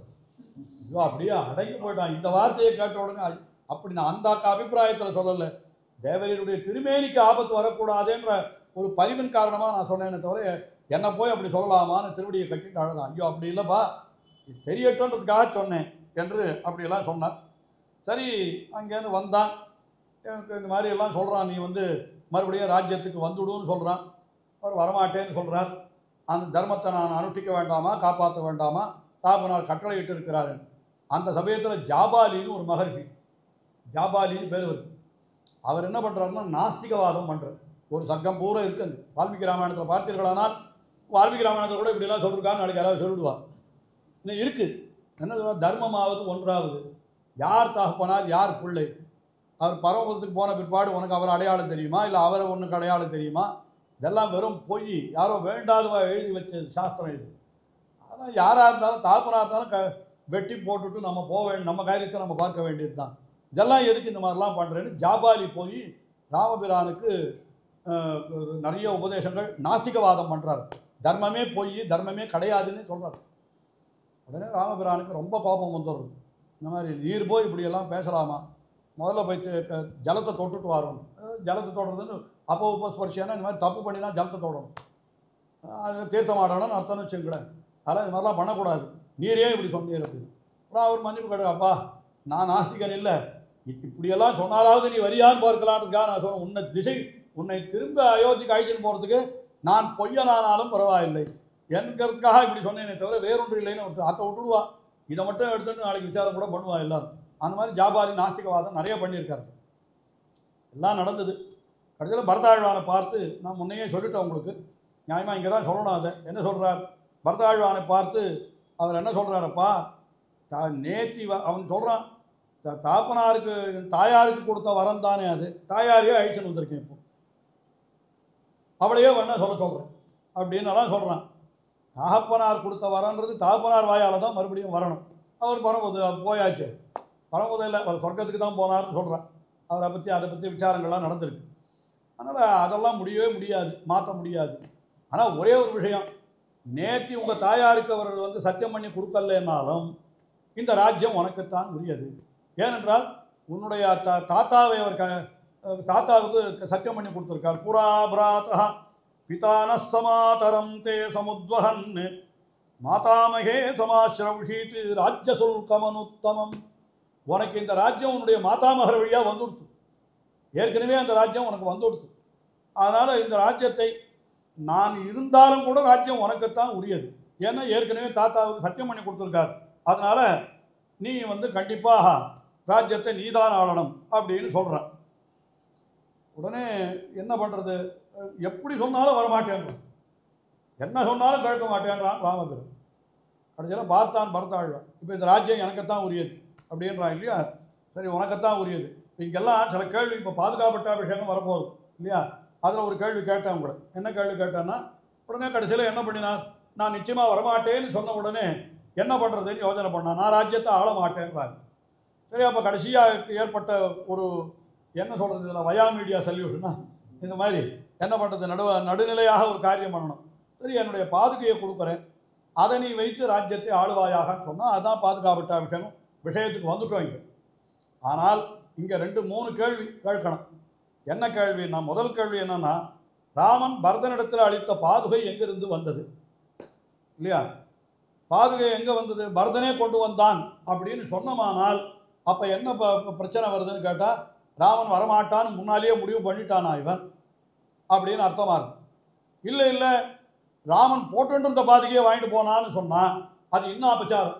அவர் காட்டிலையாவது சௌக்கியமாக போயிருப்பார், அந்த பாதுகையை அவன் பிடிக்கணும் வந்துட்டான்னு அர்த்தமாயிடுது. ஆனால் காட்டுக்கு எழுந்துள்ள பொழுது ஒரு பாதுகை சமர்ப்பிச்சுட்டு எழுந்தோடு தான் சொல்லலை. ஏன்னா அவர் கல்லிலே முள்ளில நடந்து போகிறார், காலெல்லாம் அவர் சொல்கிற எவ்வாறு நடந்தனைய எம்பிராமாவோ, எம்பிரா குலசேகர ஆழ்வாருடைய பாசுரத்தில் சொல்கிறார், வெவ்வாயேன் வெவ்வுரை கேட்டு இரு நிலத்தை வேண்டாதே விரைந்து வென்றி மைவாய களிரொழிந்து தேரொழிந்து மாவொழிந்து வனமே மேவி நெய்வாய வேல் நடுங்கண் நேரிழையும் இளங்கோவும் பின்பு போக எவ்வாறு நடந்தனையம் மீராமாவோ. குலசேகர ஆழ்வாருடைய பெருமாள் திருமொழி பாசுரம். தசரதன் புலம்பிய புலம்பல்னு 10 பாட்டு பாடியிருக்கார். ராமனை காட்டுக்கு அனுப்பிச்சுட்டு ஐயோ உன்னை இழந்தேனே இழந்தேனே இழந்தேனேன்னு அழறதான் ஒரு ரொம்ப அற்புதமான பாசுரம். அந்த மாதிரிலாம் பாடியிருக்கார். வெம்பரல் மேல் பஞ்சடியால் அண்ணனுடைய வணங்கு நடந்திலலே என்று திருமங்கை ஆழ்வாரம் என்ன சொல்கிறார்னா, காட்டில் கல்லும் முள்ளும் இருக்கிற பொழுது அது மேலே காலை வச்சு எப்படி நடந்து போனாலோ பிராட்டி என்றெல்லாம் சொல்கிறாரு. அதனால் போகிற பொழுது அவள் பாதுகையை போட்டுட்டு போனான்னு சொல்கிறதும் தப்பு. இது ஒரு கேள்வி, இந்த பாதுகை எங்கேருந்து வந்ததுன்றது ஒரு கேள்வி. அதுக்கப்புறம் இன்னொரு கேள்வி, முக்கியமான கேள்வி என்னன்னா, இப்போ பாதுகையை கொடுத்தாருன்னு சொன்னால் என்ன அர்த்தம், நான் வர வரைக்கும் நீ இந்த பாதுகையை வச்சுட்டு ஆண்டுரு 14 வருஷம் கழித்து நான் ராஜ்யத்தை ஏற்றுக்கொள்கிறேன், பட்டாபிஷேகம் பண்ணிக்கிறேன்னு சொன்னார். அதன்படியே அவனும் பாதுகையை வச்சு 14 வருஷம் ராஜ்யத்தை ஆண்டான். ராமபிரான் வந்த பிற்பாடு அந்த பாதுகையை பெருமான் திருப்படியிலேயே சமர்ப்பிச்சுட்டான். ராமர் பட்டாபிஷேகம் பண்ணிட்டார். இது எல்லாம் வால்மீகி ராமாயணம் எல்லாருக்கும் தெரியும். இங்கே இன்னொரு கேள்வி கேட்கணுமா வேண்டாமா? என்ன கேள்வி? கைகேயி கேட்டது 2 வரம்.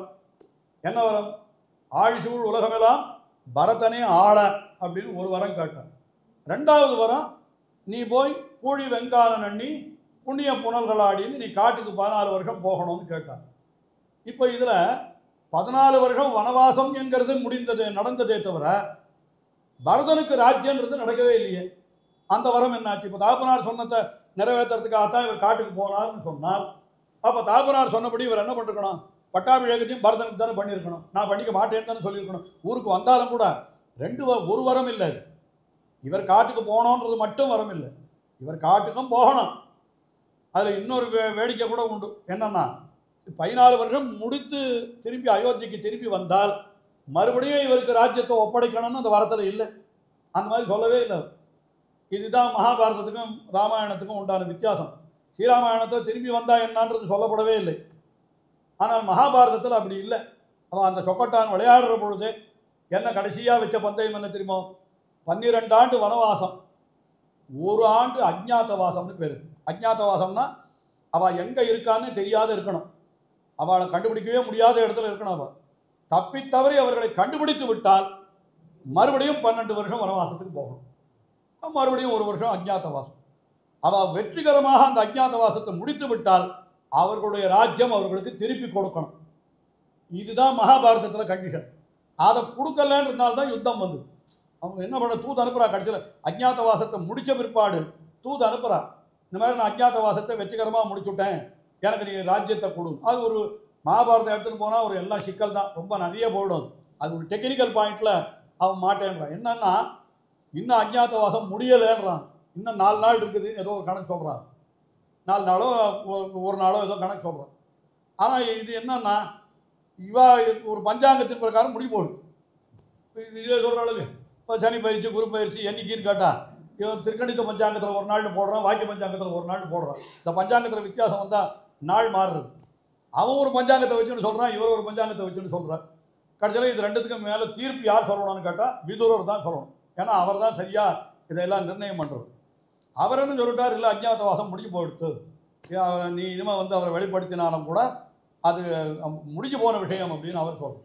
உடனே நீ பாண்டவாளுக்கு பக்ஷபாதி, அதனால் நீ சொல்கிறத நான் ஏற்றுக்க மாட்டேன். இந்த மாதிரி விவகாரத்தில் வந்து கடைசியில் துரியோதனன் ராஜ்யத்தை கொடுக்க மாட்டேன்னு சொன்னால் சண்டை நடந்தது. அதெல்லாம் கதைகள் வேறு. எதுக்கு சொல்ல வந்தேன்னா, பாண்டவர்களுக்கு மறுபடியும் வந்தால் ராஜ்யத்தை கொடுக்கணும்னு விதி இருந்தது. ஆனால் வால்மீகி ராமாயணத்தில் அந்த மாதிரி சொல்லலை. ஆழிசூழ் உலகமெல்லாம் பரதனை ஆள நீ போய் தாழிரின் ஜடைகள் தாங்கி தாந்தரன் தவமேற்கொண்டு பூழி வெங்கானி புண்ணியல் புனல்களாடி 7 ஆண்டின் வா என்ற நள் என்றன நரசன். 14 வருஷம் கழித்து வான்னு சொன்னான்னு தவிர அந்த பிற்பாடு ராஜ்யம்னு சொல்லலையே.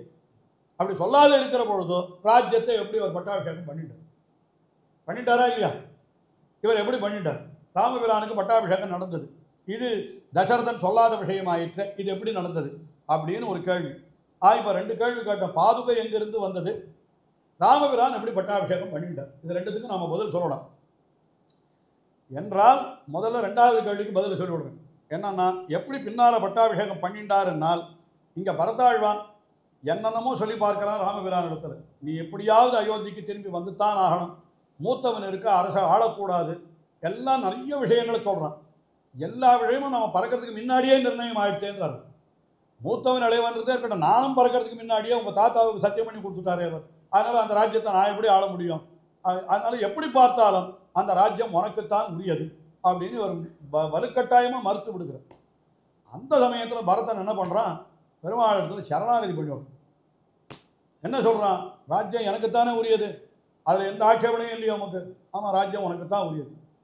சரி, இப்போ இந்த ராஜ்யத்தை நான் என்ன வேணால் பண்ணலாமோ இல்லையோ, என் சொத்து உன் சொத்து, நீ என்ன பண்ணால் நான் எப்படி கேட்க முடியும், என்ன வேணால் பண்ணணும், அவர் திருவடியில் சமர்ப்பிட்டேன், உமக்கு சமர்ப்பிட்டேன் அந்த ராஜ்யத்தை, நான் இப்போ எனக்கு வந்துடுத்த ராஜ்யம் நான் உனக்கு திருப்பி கொடுத்துட்டேன் அப்படின்னு சொன்னோடனே ஒன்றுமே பண்ண முடியல ராமனால். ஏன்னா இது சத்திரியர்களுக்கு அது வேற ஒரு விஷயம். ஒரு வஸ்துவை கொண்டு வந்து கொடுத்தால் அதை அங்கீகரிக்க மாட்டேன்னு சொல்லக்கூடாது. அவன் அங்கீகரிச்சே ஆகணும், அது சத்திரிய தர்மம். அது இப்போ இவனுக்கு கொண்டு வந்து கொடுத்த உடனே என்ன பண்ணுறது, அங்கீகரிச்சே ஆகணும், இவனுக்கு முடியாதுன்னு சொல்ல முடியாது. அப்போத்தான் பெருமாள் என்ன சொன்னார், அவன் அந்த சரணாகதி பண்ணினான்றது எங்கே தெரியறதுன்னா பிராயோபவேஷம்னு பண்ணுறான் ஒரு காரியம். சக்கரவர்த்தி திருமகன் முன்னால என்ன சொல்கிறான், அனாகாரோ நிராலோகோ தனஹீனோ யதா த்விஜா சேஷ்யே புரஸ்தாச்சாலாயாம் யாவன்னமே பிரசீததீஹி. நீ எனக்கு அனுகிரகம் பண்ணுற வரைக்கும் இந்த இடத்த விட்டு நான் எழுந்திருக்க மாட்டேன், கீழே தர்மபுல்ல போட்டுட்டு படுத்துட்டு விடுறான். இந்த மறியல்னு சொல்கிறாள், அது முதல்ல பண்ணவன் யாருன்னா பரதாழ்வான் தான் சொல்லணும். நீ எப்போ எனக்கு அனுகிரகம் பண்ணுறியோ அது வரைக்கும் நான் எழுந்திருக்க மாட்டேன், நிராகார தீட்சான்னு பேர். நிராகார தீட்சான்னு என்ன அர்த்தம், சாகம் வரை உண்ணாவிரதம்னு சொல்கிறாள். பரதாழ்வான் அதை சொல்லிவிடுறான்.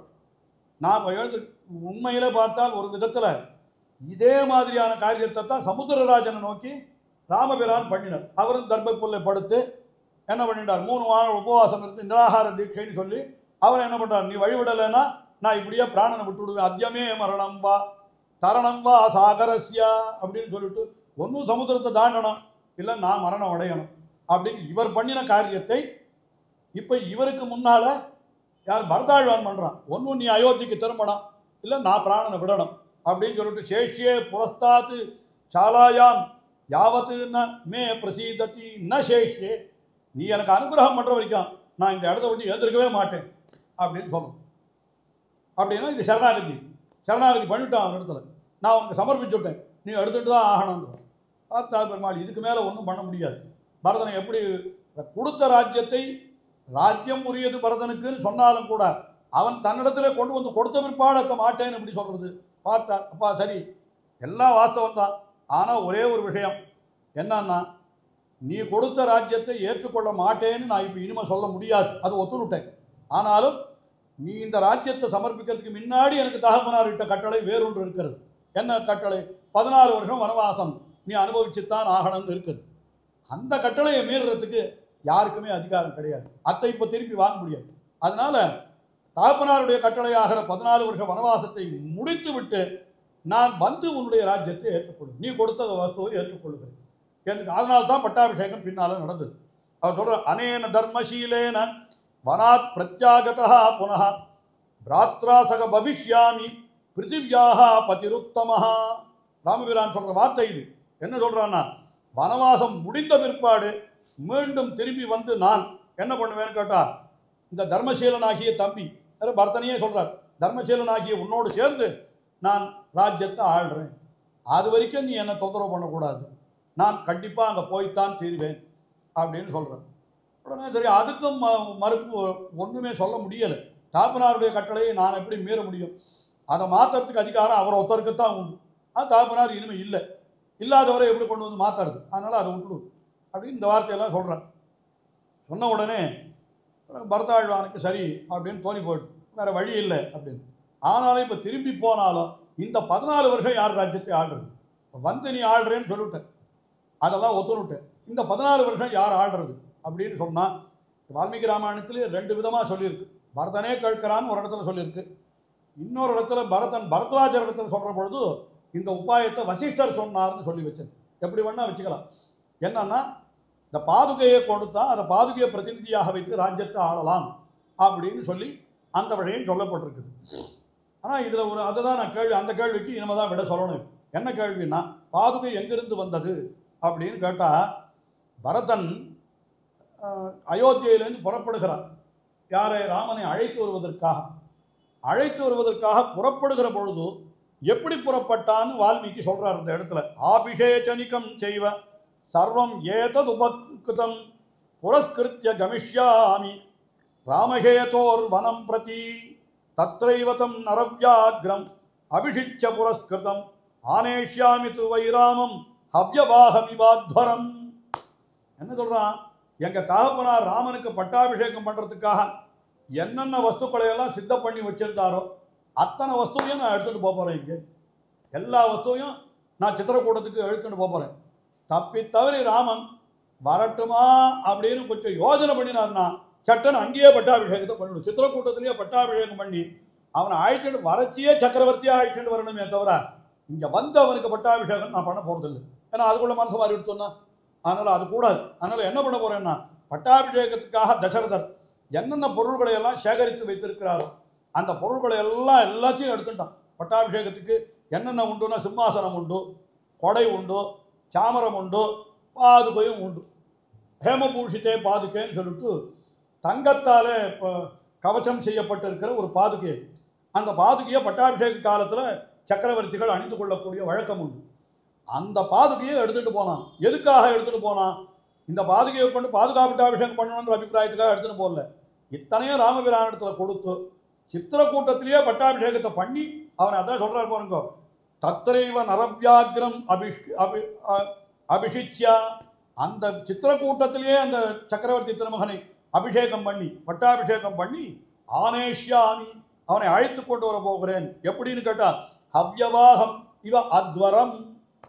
அதாவது இந்த அத்வரம்னா யாகபூமியிலேருந்து நெருப்பை எடுத்துகிட்டு வரா போலேன்ற. அது என்ன காரணம்னா, யாகபூமியில் போனால் நெருப்பாகவே எடுத்துடணும். அப்புறம் வெளியில் வந்து நெருப்பு மூட்டுறதில்லை, உள்ளேருந்தே நெருப்பை எடுத்துகிட்டு வந்து தான் யாகபூமியில் சேர்க்கிறது. அதுபோல் வறட்சியே பட்டாபிஷேகம் பண்ணிட்டு சக்கரவர்த்தியாகவே அவன் அயோத்திக்கு திரும்பணும் அப்படின்றது தான் இவருடைய அபிப்பிராயம். அதனால் அந்த பாதுகை தான் என்ன பண்ணுறான்னா பட்டாபிஷேகத்திற்காக சித்தப்படுத்தி வைத்திருந்த தங்கத்தாரே இது பண்ணின பாதுகை. இங்கே அடுத்த இதில் சொல்கிறார், அந்த பாதுகையைத்தான் கொண்டு போய் சமர்ப்பிக்கிறான் ராமபிரான் இடத்துல. என்ன பண்ணுறான்னா இது ஒரு சிம்மாசனத்தை வைக்கலாம், ஆனால் அதெல்லாம் விட பாதுகையை வைக்கிறதுன்னு வசத்தது இல்லையா? என்ன காரணம்னு கேட்டால் ராமபிரானுக்கு எந்த அளவுக்கு தான் கீழ்ப்பட்டவன் என்னை நிரூபிக்கிறதுக்காக அந்த பாதுகையை கொண்டு போய் சமர்ப்பித்தான். என்ன சொன்னான், இதில் நீ ஏறி நின்று எனக்கு அனுகிரகம் பண்ணு அப்படின்னு சொல்கிறான். கேட்கிறான், அதிரோகாரிய பாதாபியாம் பாதுகே ஹேமபூஷிதே ஏதேகி சர்வலோகஸ்ய யோகக்ஷேமம் விதாஸ்யதா. இந்த பாதுகாய் என்ன எப்படிப்பட்டதுன்னு கேட்டால் பாதுகே ஹேமபூஷிதே. ஹேமபூஷித்தேன்னா நன்றாக அது தங்கத்தாலே அலங்கரிக்கப்பட்டதுன்னு. சாதாரண பாதுகையாக இருந்தால் தங்கத்தில் அலங்காரம் எல்லாம் பண்ண மாட்டோம். ஏன்னா தங்கத்தில் அலங்காரம் பண்ண பாதுகையெல்லாம் போட்டுட்டா நடக்க முடியாது, வழிக்கு விழுந்துடுவாள் இல்லையோ. அதனால் இதெல்லாம் எப்படிப்பட்டதுன்னா பட்டாபிஷேக காலத்தில் அணிந்து கொள்ளக்கூடிய வஸ்துக்கள். எப்படி சத்திரம், சாமரம், சிம்மாசனம், செங்கோல் என்னெல்லாம் சொல்கிறாளோ அந்த மாதிரி பாதுகையும் அதில் ஒரு உபஸ்கிருதம். அது ஒரு என்ன சொல்கிறது, கீழே அபிஷேச்சனிக்கம் பாண்டம்னு சொல்கிறார். அது ஏதேகி சர்வலோகஸ்ய யோகக்ஷேமம் விதாசியதா. இது உலகனைத்திற்கும் இது நன்மையை கொடுக்கக்கூடியது. அப்படிப்பட்ட பாதுகை என்று சொன்னான். உடனே என்ன பண்ணினான்னா அந்த பாதுகையை ராமபிரான் அது மேலே ஏறி நின்னான். சோ அதிருஷ்ய நரவ்யாக்ரஹ பாதுகே அவருத்யச்ச பிரயச்சத் சுமஹா தேஜாஹ பரதாய மகாத்மனே. அந்த பாதுகையில் ஒரு நிமிஷம் ஏறி நின்றுட்டு அப்புறம் கீழே இறங்கினார். அந்த பாதுகையை எடுத்துக்கோ அப்படின்னு பரதனிடத்துல சொன்னார்.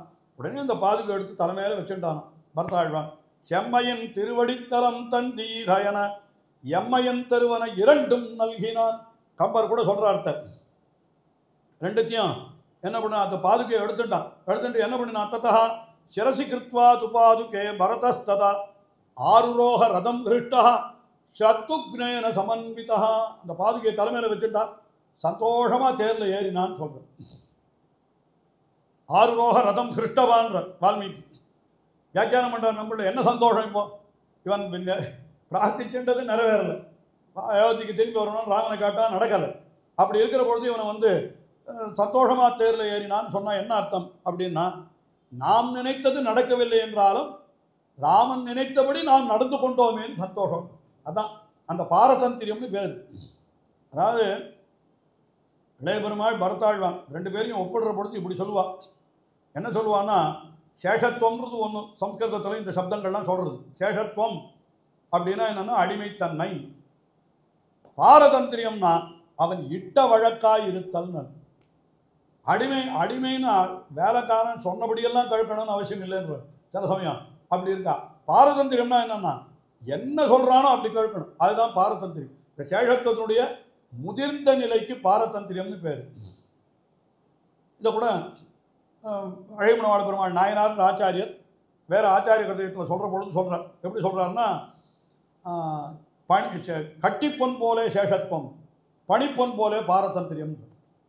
கட்டிப்பொன்னுன்னா வெறும் கட்டியாக இருக்குது, தங்க கட்டி. தங்க கட்டிக்கு ஒன்றும் குறவு கிடையாது, அதுக்கு உண்டான மதிப்பு உண்டு. இப்போ ஒரு 10 சவரன் கட்டின்னு வச்சுப்போம், அந்த 10 சவரனுக்கு உண்டான மதிப்பு அதுக்கு உண்டு, அது இல்லைன்னு சொல்லலை. ஆனால் 10 சவரன் மதிப்பு மட்டும்தான் உண்டே தவிர அது உபயோகப்பட்டு கொண்டு இருக்கிறதான்னு கேட்டால் பிரயோஜனம் இல்லை. பிரயோஜனம் இல்லைன்னா வெறும் வேணால் நம்முடைய சொத்துன்னு சொல்லி டெட் கேபிட்டலாக உட்காந்து கஜானாவில் வேணால் பூட்டி வைக்கலாமே தவிர அதை அனுபவிக்க முடியாது. ஆனால் பனிப்பொன்னால் என்ன தெரியுமோ, அந்த கட்டி பொன்னையே உருக்கி ஒரு ஆபரணமாக செய்து வைத்திருந்தால் அது பனி என்னால் ஆபரணம். அப்போ அதுவும் பொண்ணு தான். 10 சவரன் நகைன்னு வச்சுருக்கோம், எப்போ ஒன்றா எடுத்து போட்டு நம்ம அலங்காரம் பண்ணிட்டு நாம் கண்ணாடியில் பார்த்து சந்தோஷப்படலாம். வேணாம்னா அவுத்து வச்சு விடலாம், என்ன வேணா பண்ணலாம். இந்த கட்டி பொண்ணுக்கு என்ன, கட்டி பொண்ணுக்கும் பனி பொண்ணுக்கும் பெரும்பாலும் மதிப்பில் வித்தியாசம் கிடையாது. இன்னும் சொல்ல போனால் கட்டி பொண்ணுக்கு மதிப்பு ஜாஸ்தி, இதுக்கு சேதாரமெல்லாம் உண்டுன்னு அந்த மாதிரி அந்த விவகாரத்தில் போக வேண்டாம். இன்னொன்று கூட சொல்கிறேன், பனிப்பொன்றதுக்கு வியாக்கியானத்தில் இன்னொரு அர்த்தம் கூட காட்டுறேன். பனிப்பொண்ணு என்னன்னா அதை உருக்கி வைத்திருக்கிற பொண்ணுன்னு சொல்கிறான். உருக்கி வைத்திருக்கிற பொண்ணை அவன் என்ன பண்ணுறான், அந்த பொற்கொல்லன் தன் இஷ்டப்படி கம்பியாக நீட்டுறான், இல்லைன்னா அதை தகடா அடிக்கிறான், அதை உருட்டியாக மோதிரமாக பண்ணலாம், தோடாக பண்ணலாம், சங்கிலியாக பண்ணலாம், வளையாக பண்ணலாம், என்ன வேணால் பண்ணி கொள்ளலாம். அது என்ன வேணால் பண்ணி கொள்வதற்கு சித்தமாக இருக்கிற நிலைக்கு பனிப்பொண்ணுன்னு பேர். பணியாக இருக்கிற பொன் அல்லது பணியாக ஆகக்கூடிய பொன் எப்படி வேணா வச்சுக்கலாம். அந்த பொண்ணுக்கு பயன் அதிகம் உண்டு. ஆனால் கட்டி பொண்ணுன்னா வெறும் அடிமை மட்டும்தான். அடிமைன்னு சொன்னால் அவ்வளோதான். ஆனால் சொன்னபடி கேட்ட அடிமை யாருக்கு உண்டுன்னா பரதாழ்வானுக்கு தான் உண்டு. நானும் உன்னோட காட்டுக்கே வந்துடுறேன்னு சொல்கிறான் பரதாழ்வான். எல்லாரும் காட்டுக்கு வந்துட்டா அப்புறம் ராஜ்யத்தை யார் ஆடுறதுன்னு கேட்டால் அப்போ என்ன பண்ணணும்னா என் பேச்சை நீ கேட்கிறவனாக இருந்தால் நீ போய் ராஜ்யத்தை ஆளுன்னு சொல்ற, ராஜ்யத்தை நிர்வகின்னு சொல்கிறார். அதுக்கும் கூட சக்கரவர்த்தி திருமகனுடைய பாதுகையை வாங்கிட்டு போய் அந்த பாதுகையை கொண்டு தான் நிர்வகிக்கிறான்றது நாம் ஸ்ரீராமாயணத்திலேயே பார்த்தோம். இப்போ எல்லாத்தையும் பார்த்தோம். இப்போ இங்கே என்ன ஆயிடுச்சுன்னா நாம் நினைத்தது நிறைவேறவில்லை என்றாலும் நம்முடைய பாரதந்திரியம் நிறைவேற்றதே அப்படின்னு சந்தோஷப்பட்டான். அந்த பாரதந்திரியம்னா பரதந்திரனாக இருக்கக்கூடிய தன்மைன்னு அர்த்தம். பரதந்திரசிய பாவா பாரதந்திரியம் அப்படின்னு சொல்கிறான். அப்படிப்பட்ட அந்த இதனால் என்ன பண்ண ததஸ்து சிரசி கிருத்வா சிரஸ் ததா சிரசி கிருத்வா து பாதுகே பரதஸ்ததா ஆருரோக ரதம் ஹிருஷ்டா. சந்தோஷத்தோடு அந்த தேரில் ஏறினான். சத்ருக்னேன சமன்விதா. அது அப்படியே கம்பர் சொல்ல அடித்தளம் இரண்டையும் அழுத கண்ணினான் முடித்தளம் இவையென முறையில் சூடினான். அடித்தளம் இரண்டையும் அந்த எம்பெருமானுடைய பாதுகை அதை எடுத்துட்டான். அங்கே போய் நேரம் அழிச்சுன்னு போனான். பாதுகைக்கு என்ன பண்ண பாதுகே து அபிஷிச்சிய நந்தி கிராமே அவசத்ததா. பாதுகைக்கு பட்டாபிஷேகம் பண்ணிட்டு அயோத்திக்கு கூட போகலை, நந்தி கிராமத்துக்குத்தான் போனான்னு சொல்கிறேன். இப்போ நான் போனவன் அயோத்திக்கு பக்கத்தில் நந்தி கிராமம் ஒரு இடம் காமிக்கிறான், அங்கே தான் இருந்தான். பரதா சாசனம் சர்வம் பாதுகாப்பியாம் நிவேதயத்து. என்னென்ன கட்டளையோ எல்லாத்தையும் பாதுகைக்கு விண்ணப்பிச்சுட்டு அப்புறம் தான் பண்ணுவன். பாதுகை முன்னால தான் இவன் காரியத்தை பண்ணுவன் அப்படின்னு சொல்கிறார். ததாஹி எத் காரியம் உபைதி கிஞ்சித் உபாயனம் ச உபகிருதம் மகத்து. ஏதாவது காணிக்க வந்ததுன்னா பெரிய சக்கரவர்த்தி காணிக்க ஒன்றும் சமர்ப்பா, நேரம் பாதுகை முன்னால் கொண்டு போய் வச்சு இன்னைக்கு காணிக்க வந்தது அப்படின்னு சமரிச்சுட்டு கொண்டு போய் கஜானால சேருன்னு போனான்.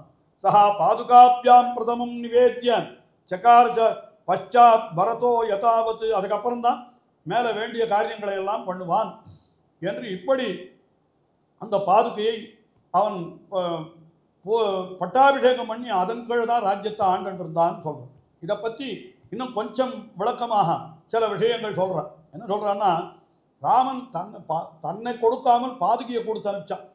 இதை எப்படி பார்க்கறதுன்னு அது வால்மீகியே ஒரு விஷயம் சொல்லிட்டார். என்ன சொல்லிட்டார்னா இது சங்கேப ராமாயணத்திலேயே சொல்கிற பொழுது இந்த நிகழ்ச்சியை நாரதர் வால்மீகிக்கு சொன்னார்னு சொன்ன இல்லையோ, அங்கே சொல்கிற பொழுது பாதுகே ச அஸ்ய ராஜ்யாய ஞாசம் தத்வா புனப்புனஹா அப்படின்னு சொன்னார். என்ன சொன்ன பாதுகையை ஞாசமாக கொடுத்தான். இந்த ஞாசம்னா என்ன தெரியுமோ இல்லையோ, அதுக்கு என்ன சப்தம் சொல்கிறது, பணயம்னு அர்த்தம். பிணை தான் வரணும், தனக்கு பிணையாக பாதுகையை கொடுத்தான். எனக்கு பதிலாக இவரை வச்சுட்டு போகிறேன் அப்படின்னு சில பேர் சொல்லுவாள். சில சமயத்தில் நான் வந்து இவரை போட்டுட்டு போகிறேன், இந்த பிணைன்னு சொல்கிறாள், அதுக்கு பேர் தான் இப்போ இந்த காலத்தில் ஜாமீன் சொல்கிறாள் இல்லையா, அதுதான் ஜாமீன் கொடுக்கணுன்றாள். என்ன பண்ணான் ராமபிரான் தனக்கு பதிலாக பாதுகையை பிணையாக கொடுத்தான்ற இதை எடுத்துக்கொண்டு என்ன சொல்லிட்டார் பெரியாழ்வார் ஒரு பாசுரத்தில் காட்டுற பொழுது ரொம்ப அழகாக என்ன சொன்னார், மரவடியை தம்பிக்கு வான் பணயம் வைத்து போய். தன்னுடைய பாதுகையை போய் வான் பணயம்னு சொன்னார். வெறும் பணயம்னு சொன்னாமல் வான் பணயம்னு சொன்னார். வான் பணயம்னா என்ன, உயர்ந்த பணயம் அப்படின்னு சொன்னார். இந்த பிணைன்னு வைக்கிறவா எப்பொழுதும் வாங்கிட்டு போகிற வஸ்துவை விட அதிகமான வஸ்துவை தான் பிணையாக வைப்பாள். தங்கத்தை வச்சு கடன் வாங்குறான்னு வச்சுக்கோ இல்லையா, தங்கத்தை பிணையாக விற்கிறோம், கடன் வாங்கிட்டு போகிறோம். தங்கம் எவ்வளவோ அவ்வளவு பிணை கொடுப்பாளா? தங்கம் 10,000 ரூபாய் மதிப்புள்ள தங்கத்தை வச்சான்னா இவனுக்கு என்ன 5,000 ரூபாய் 6,000 ரூபாய் கொடுப்பான். அப்போ வைக்கப்படுகிற பிணை பெரியதாகவும் மீட்டு கொண்டு போவது சிறியதாகவும் இருக்கும். இங்கே வைக்கப்பட்ட பிணை பாதுகை மீட்டுட்டு போனது ராமபிரான் தன்னை. அப்போ என்ன தெரியறதுன்னு கேட்டால் ராமபிரானோட பாதுகை வசத்தின்றது. என்ன அழகான நிரூபணம். அது வேதாந்த தேசிகன் பாதுகா சாஸ்திரத்தில் தெரிவிக்கிறார். பாதாவனி பிரபவத்தோ ஜகதாம் த்ரயாணாம் ராமாதபி தொம் அதிகாநியதம் பிரபாவாது. ராமனோட பாதுகைக்கு பெருமை அதிகம்ன்றார்.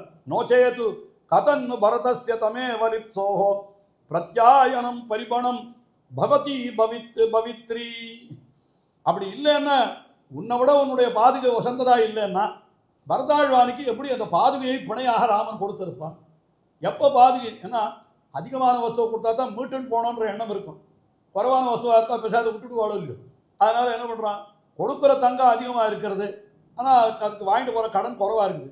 இங்கே ராமபிரான் பாதுகை கொடுத்துட்டு தன்னை மீட்டுட்டு போனான்னு சொன்னதுனால பாதுகையோட இவன் குறைஞ்சவன் அர்த்தம் அப்படின்னு அந்த பாதுகைக்கு பெருமை அவ்வளோ அழகாக சொல்கிறார். இதெல்லாம் நடந்தது. கடைசியில் என்ன நடந்தது, இப்போ பாதுகா பட்டாபிஷேகம் தான் நடந்தது. இந்த பாதுகா பட்டாபிஷேகத்துக்கு யார் காரணம் அப்படின்னு பார்த்தா, யார் காரணம், எங்கேருந்து தொடர்றது, இப்போ மந்திர காரணமா, கைகேயி காரணமா, தசரதன் காரணமா, ராமன் காரணமா, பரதன் காரணமா அப்படின்னு நம்ம மந்தராயானமா துரஸ்யான் அங்கே சொன்ன மாதிரி இங்கேயும் சொல்ல வேண்டியது தான். இதெல்லாம் காரணம் இல்லை. யார் காரணம்? ரொம்ப அழகாக பாதுகா சாஸ்திரத்தில் இன்னொரு ஸ்லோகத்தில் வேதாந்த தேசிகன் ஒரு அர்த்தம் ரொம்ப அழகாக சொல்கிறார். என்ன சொல்கிறாருன்னு கேட்டால், எம்பெருமானுடைய சங்கல்பம் இதுதான், அதுதான் நடந்ததே தவிர வேற எதுவும் நடக்கல. அதை எப்படி சொல்கிறார், ராமே ராஜ்யம் பிதுரபிமதம் சம்மதஞ்ச பிரஜானாம் மாதாவவ்ரே ததிக பரதே சத்யவாதி ததௌச்சா சிந்தாதீதா சமஜனிததா பாதுகாக்ரியாபிஷேகா துர்விக்ஞேய சகிருதயமஹோ தெய்வமத்ர பிரமாணம். என்ன அழகாக சொல்கிறார் பாருங்க. ராமே ராஜ்யம் பிதுரபிமதம், ராமனுக்கு பட்டாபிஷேகம் பண்ணணும்னு தசரதர் ஆசைப்பட்டார். ராமே ராஜ்யம் பிதுகு அபிமதம், அவருடைய இஷ்டம் அதுதான். ஆனால் சம்மதஞ்ச பிரஜானாம், பிரஜைகளெல்லாம் கூட சரின்னு சொல்லிவிட்டான். அவருக்கே பட்டாபிஷேகம் பண்ணுங்கோ, என்ன கீழே தான் பார்த்தோமே, பகவான் புத்திரஸ்ய குணா சந்தித்தேன்னு சொன்னாலே. அதனால் எல்லாரும் ஒத்துணுட்டார். சரி, இப்போ தசரதர் ஆசைப்பட்டார், நடந்திருக்கலாம். அவனுடைய பிள்ளை ஜனங்கள் ஆசைப்பட்டா அதுவாவது நடந்திருக்கலாம், அது ஒரு ரெண்டு கிடக்குது. சரி, அடுத்தபடி என்ன நடந்தது, மாதாவவ்ரே ததிக பரதே, மாதா ஆசைப்பட்டா கைகேயி. யாருக்கு ஆசைப்பட்டா, பரதனுக்கு பட்டாபிஷேகம் பண்ணணும்னு ஆசைப்பட்டா. பரதனும் ரொம்ப நல்லவன் தான். ஏன்னா இப்போ எல்லாம் பார்க்குற பொழுது லக்ஷ்மணனோட கோடி பங்கு, ராமனை விட 1000 பங்கு வசந்தவன் சொல்கிறான், அதெல்லாம் கூட சொல்லியிருக்கான். ஆனால் பரதனை பார்த்தால் அவனுக்காவது பட்டாபிஷேகம் நடந்திருக்கலாம். சத்யவாதி ததௌச்சா, சத்தியவாதியான தசரதனும் வரம் கொடுத்துட்டார். சரி, பரதனுக்கே பட்டாபிஷேகம் ஆகட்டும்னு. இப்போ ராம பட்டாபிஷேகம்ன்ற பிரஸ்தாபம் போய் இப்போ பரத பட்டாபிஷேகம்ன்ற பிரஸ்தாபம் வந்தது. ஆனால் சிந்தாதீதா சமஜனிதா பாதுகாக்ரியாபிஷேகா, இந்த பாதுகைக்கு பட்டாபிஷேகம் பண்ணணும்னு யார் சுவாமி ஆசைப்பட்டார்? யாராவது நினைச்சாவது பார்த்துருப்பாளா? ஒருத்தரும் நினைக்கல, ஒருத்தருமே நினைக்கல. ஆனால் கடைசியில் என்ன ஆச்சு அப்படின்னா, தான் துர்விக்ஞேய சகிருதயமஹோ தெய்வமத்ர பிரமாணம். தெய்வம் என்கிறதுக்கு ரெண்டு அர்த்தம் உண்டு. தெய்வம்னா தலைவிதின்னு ஒரு அர்த்தம், தெய்வம் என்னால் பகவான் ஒரு அர்த்தம். தெய்வம் தமிழில் சொல்கிற தெய்வம் தானே, அது பகவான் தான். அப்போ இதை உள்ளபடி யாராலும் உணர முடியாது. எதுனா பகவத் சங்கல்பம், பகவானுடைய சங்கல்பம் எதுவோ அதுதான் நடக்குமே தவிர தசரதர் ஆசைப்பட்டது நடக்குமா, கைகேயி ஆசைப்பட்டது நடக்குமா, இன்னொருத்தர் மந்திரை ஆசைப்பட்டது நடக்குமா, ஜனங்கள் ஆசைப்பட்டது நடக்குமா? சக்கரவர்த்தி திருமகன் என்னைக்கு தசரத சக்கரவர்த்தி ராஜ்யத்தை விடணும்னு நினைச்சாரோ அன்னைக்கே தீர்மானம் பண்ணிட்டான், பாதுகைக்குத்தான் பட்டாபிஷேகம். அதுக்குத்தான் இத்தனை இவாளெல்லாம் ஒரு வியாஜம் தான். இவர்கள் அத்தனை பேரும் யாரு, இந்த மந்தரையோ கைகேயோ இவன் அத்தனை பேரும் ஒரு வியாஜம். இவர்களை வைத்து என்ன பண்ணினான்னா ராமபிரான் இப்படிப்பட்ட ஒரு நாடகத்தை நடத்தி விட்டான். அதனால இந்த இடத்துல பாதுகா பட்டாபிஷேகம் என்று நடந்தது என்று சொன்னால் அது இவனுடைய சங்கல்பத்தால், பகவத் சங்கல்பத்தாலே நடந்ததே தவிர அது வேற ஒன்றால் என்னமோ பாவம் பட்டாபிஷேகம் சொன்னால் கெட்டு போச்சுன்னெல்லாம் நம்ம நினைச்சிட்டு இருக்குமே. உண்மையா பார்த்தால் அது பகவானுடைய திருவுள்ளம். அதைத்தான் இவர் என்ன சொல், சிந்தாதீதா சமஜனிததா பாதுகாக்ரியாபிஷேகா துர்விக்ஞேய சகிருதயமஹோ தெய்வமத்ர பிரமாணம் என்று சொல்கிறார். அதுக்கு மேலே அது அப்படியே ரகுவீர கத்தியத்திலேயும் கூட வேதாந்த தேசிகன் காட்டுகிற பொழுது பிரணத பரதம குடதட சுபடித பாதுகாக்ரியாபிஷேக நிவர்த்தித சர்வலோக யோகக்ஷேமா என்று தன்னை சரணமடைந்த பரதாழ்வான் அவனுக்காக எம்பெருமான் என்ன பண்ணினான் என்னால் மேலே பாதுகையை கொடுத்து உலகத்தினுடைய யோகக்ஷேமங்கள் அத்தனையும் பாதுகை மூலமாக நடத்தினான் என்று இப்படியெல்லாம் அந்த பெருமையை சொல்கிறார். அப்படிப்பட்ட பாதுகா பட்டாபிஷேகம் என்று நடந்தது. இது பரதாழ்வான் இங்கே நடக்கிற சமாச்சாரம். இதுக்கப்புறம் சக்கரவர்த்தி திருமகன் என்ன பண்ணினார்னா, இனிமேலும் இந்த சித்திரக்கூட்டத்தில் இருக்கக்கூடாது என்று புறப்பட்டு விட்டார். ஏன்னா சித்திரக்கூட்டத்தில் இதுக்கு மேலே இருந்தார்னா என்ன ஆகும் அப்படின்னா, சித்திரக்கூட்டம் என்கிறது இப்பொழுது பெரிய, அதாவது எல்லாரும் வரக்கூடிய இடமாக ஆகிவிட்டது. எல்லாரும் வரக்கூடிய இடம்னா இந்த இடத்துல இனிமேல் அயோத்தியாவாசி ஜனங்கள் அத்தனை பேரும் இங்கே வந்துடுவா. அயோத்தியாவாசி ஜனங்கள் எல்லாம் வந்தாள்னா அப்புறம் ஏற்கனவே இருக்க ரிஷிகளுக்கு இருக்கக்கூடிய தவம் செய்யக்கூடிய விஷயம் அவளுடைய அந்த அமைதியெல்லாம் குலைந்து விடும். அதனால் ரெண்டாவது வனவாசத்தில் இருக்கோன்ற ஒரு நிலையம் போய்விடும். எல்லாரும் அயோத்தியிலேருந்து அப்பப்போ வந்து எல்லாரும் சௌக்கியமாக சொல்கிறாள் இல்லையோ, சிறையில் போட்டுட்டோம் அவனுக்கு ஆற்றுலேருந்து சாப்பாடு வருது, ஆற்றுலேருந்து எல்லாம் கொண்டு வந்து கொடுக்குறான்னா அப்புறம் என்ன ஜெயிலில் இருக்கிறதுனா வெளியில் இருக்கிறதுனான்னு சொல்கிறாள். அந்த மாதிரி தானே ஆகிடாது. அந்த மாதிரி கூடாது. அதனால் என்ன பண்ணினான்னா நாம் வனத்திற்கே போய்விடுவோம், இன்னும் பெரிய வனத்திற்கு போவோம் என்று முதல்ல தண்டகாரண்யம் என்கிற தண்டகா வனத்திற்கு செல்லுகிறார். அங்கே மேலே நடந்த நிகழ்ச்சிகள் அதில் நாம் அடுத்ததாக பார்க்க போகிறது ஜட்டாயு மோட்சம் வரைக்கும் விற்த்தாந்தத்தை பார்க்கணும் அடுத்த உபன்யாசத்தில். ஆனால் அதுக்கு ஜட்டாயு மோட்சத்துக்கே ஒரு கேள்வி கேட்பா, பெரிய கேள்வி. இது நாம் கேட்கல, நம்மள காலத்திலேயே காட்டான். ஒரு ராஜா காட்டான், ஜட்டாயுவுக்கும் மோட்சம் கொடுத்துட்டான். அவர் நேராக மோட்சலோகத்துக்கே போயிட்டார். அவர் அந்த கதையெல்லாம் நாளைக்கு சொல்கிறேன், அந்த கேள்வியை மட்டும் சொல்கிறேன். இன்னைக்கு என்ன கேள்வின்னா, இப்போ ராமபிரான் எந்த இடத்துலையும் தன்னுடைய பரத்துவத்தை வெளிப்படுத்தவே இல்லைன்னு சொன்னீரே, அப்படி இருக்கிற பொழுதோ இந்த ஜட்டாயுவுக்கு மோட்சம் கொடுத்தா அது பரத்துவம் தானே, அது வெளிப்பட்டு கொடுத்தா வெளிப்படலைன்னு நீர் எப்படி சொல்கிறீர் அப்படின்னு ஒரு ராஜா ஒருத்தரை பின்பழகிய பெருமாழ்ச்சியர் என்று ஒருத்தரை பார்த்து கேட்டான். அவருக்கு அதுக்கு பதில் தெரியலை. உடனே நம்மள காலட்சேப கோஷ்டியில் இருந்தவர் ஒருத்தர் அவரை கேட்டார், இந்த விசாரம் உங்கள் நம்மள காலட்சேப கோஷ்டியில் வந்திருக்குமே, அவர் இதுக்கு பதில் சொல்லியிருப்பாரே. ஆமாம் வந்தது சொன்னார். அப்படி என்ன சொன்னார்னு கேட்டார். அவர் காதோடு சொன்னார், இந்த காரணம்னு ஒரே ஒரு வரி சொன்னார். இவர் விஷயத்தை புரிஞ்சுட்டு அதை விளக்கி அந்த அரசனுக்கு சொல்லிட்டார். உடனே அதாவது பரம்பொருள் என்று தன்னை எங்கேயுமே காட்டிக்கொள்ளாது இருந்தவன் ஜட்டாயுவுக்கு நீ கச்சலோகான் அனுத்தமான் என்று உன்னை நான் மோட்சத்திற்கு அனுப்புகிறேன்னு சொன்னான்னா அப்போ பரம்பொருள் தானே அவன், அங்கேயே வெளிப்பட்டு தோல்வியோ அப்படின்னு கேட்டால் அது என்னன்ற விடையை நாளை தினம் தெரிவிக்கும். ராமபிரான் பட்டாபிஷேகம் வரைக்கும் அப்படி தான் சொல்லிட்டு இருக்கணும்.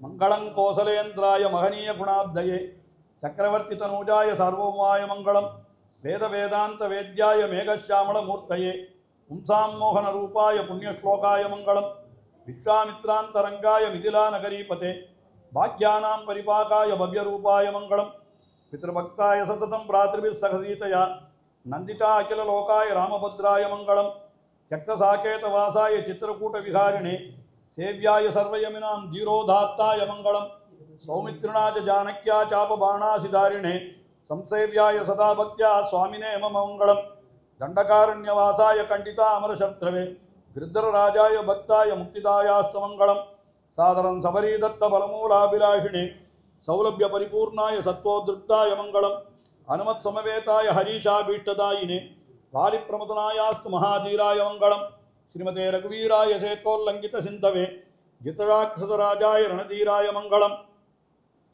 விபீஷணகிருதே பிரீத்யா லங்காபீஷ்டப்பிரதாயினே சர்வலோகசரண்யாய ஸ்ரீராகவாய மங்களம் ஆசாத்திய நகரீம் திவ்யாமபிஷிக்தாய சீதையா ராஜாதிராஜ ராஜாய ராமபத்ராய மங்களம் பிரம்மாதிதேவ சேவ்யாய பிரம்மண்யாய மகாத்மனே ஜானகி பிராணநாதாய ரகுநாதாய மங்களம் ஸ்ரீ சௌமியஜாமா திருமுனே கிருபயா அஸ்மான் உபேயுஷே மகதே மமநாதாய ரகுநாதாய மங்களம் மங்களாச்சாதனபரைர்மதாச்சாரிய புரோகமைः சர்வைச்ச பூர்வைராச்சாரியைः தத்கிருதாயாஸ்து மங்களம் ரம்யஜாமா திருமுனினா மங்களாசாசனம் கிருதம் தைலோக்கியாதிபதிः ஸ்ரீமான் கரோத்து மங்களம் சதா பிருந்தாரண்ய நிவாசாய பலராமானுஜாய ச ருக்மிணீ பிராணநாதாய பார்த்தசூதாய மங்களம் ஸ்ரீமத்யை விஷ்ணுஜித்தார்ய மனோநந்தன கேதவே நந்தனந்தன சுந்தர்யை கோதாயை நித்யமங்களம் ஸ்ரீநகர்யாம் மகாபுர்யாம் தாமிரபர்ண்யுத்தரே தடே ஸ்ரீ திந்திரிணீ மூலதாம்னே ஷடகோபாய மங்களம் ஸ்ரீமதாலி ஸ்ரீநகரிநாதாய கலிவைரிணே